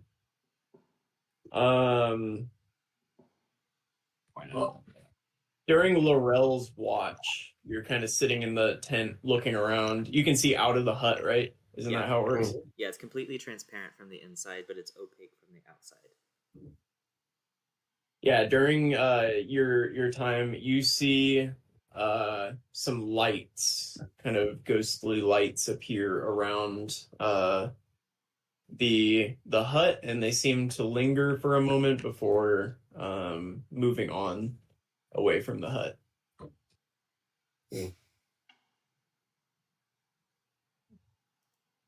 Okay. Nothing else bothers you, and you can wake up the next day. And can I get a survival check from Laurel again as you make your way through the woods along this path? Should be pretty easy to follow. So it seems like it's been easy thus far. While we're getting ready to move this morning, I'm going to grab Dazit's hands and I'm going to ask him to lead us in a prayer to Tamora for safe travels and for the safety of the people of Holion. Because we were asked to do that. Again. I will do that. All right, Laurel, you want to roll your d4? Yeah.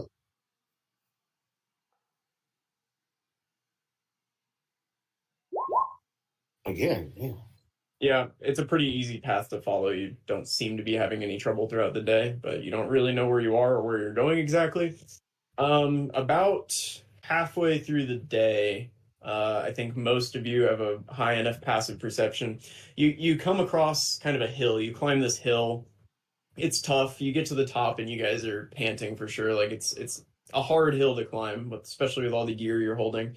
But you get up there and you see a break in the trees finally, and you notice in the direction that you're walking the biggest mountain that any of you have ever seen. I mean, it's massive. It climbs thousands of feet into the air. It's in the distance in front of you still a little ways, but it's big enough from where you are that you have to crane your neck, or like you have to bend your neck just to look up to the top of it. It's a massive mountain.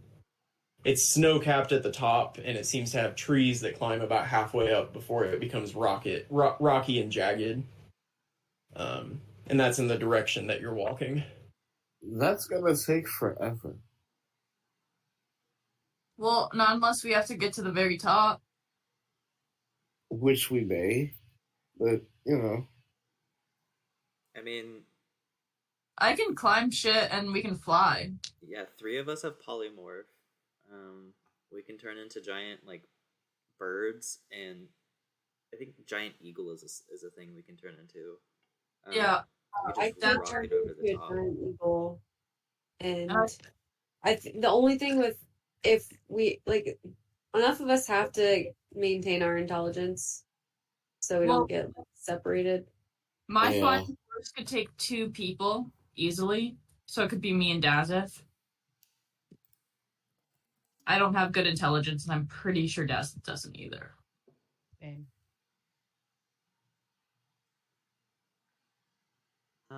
Giant eagles Well. have an okay intelligence. They have an 8. So we aren't completely mindless. That is one less than Daza. Wow. Oof. Hey, I got a 10 at least, which is killing it. But as long as you guys don't turn around at the side of this mountain, it's beautiful. You will continue moving for the day. You move through this dense forest, but again, the path is pretty well packed, muddy at times, but overall pretty easy to move along. And right about dusk, the sun has just set, but there's still some light. You approach massive walls, probably about 50-foot tall palisades. So it looks basically like they used tree trunks to make these posts, and the tops of them are sharpened. And from the top, you hear someone bellow, "Hey, stop!" And Sure. we'll stop right there. Oh, okay. All right. A giant? Oh God, no! Wait. That had to be a giant, right? Had to be. But maybe they could be on our side. Or maybe. That was one of the things. Where on did we, Firekeeper's list. Giant. where did we get on the map? You have no idea. You're in a forest, and you just approached a big wall. I'm excited. We'll find out. I'm excited. Are we in A Minute the Lore? Oh my God, we are. Did we Huh? find These are possibly the giants from from Firekeeper's Leads. Man, we are just knocking things out today. Just boom after boom after boom. And the And shop. Yeah. Yeah. You were on the same page today. Wait, what'd you say? We both said and you had a shopping spree at the same time. Oh, yes. Okay. So there's also rumors of tribes in the jungles of Omena Thalor, which we are currently in. I think we've already done that. Yeah, you're definitely not in a jungle right now. You're in like Okay. more of a like coniferous forest. Never mind. We need a checklist of like. We gave you We one. do. We need the same thing. And we can add it. I want to be able to put little check marks for things to complete. All right, everyone say bye to the recording. Bye. Bye.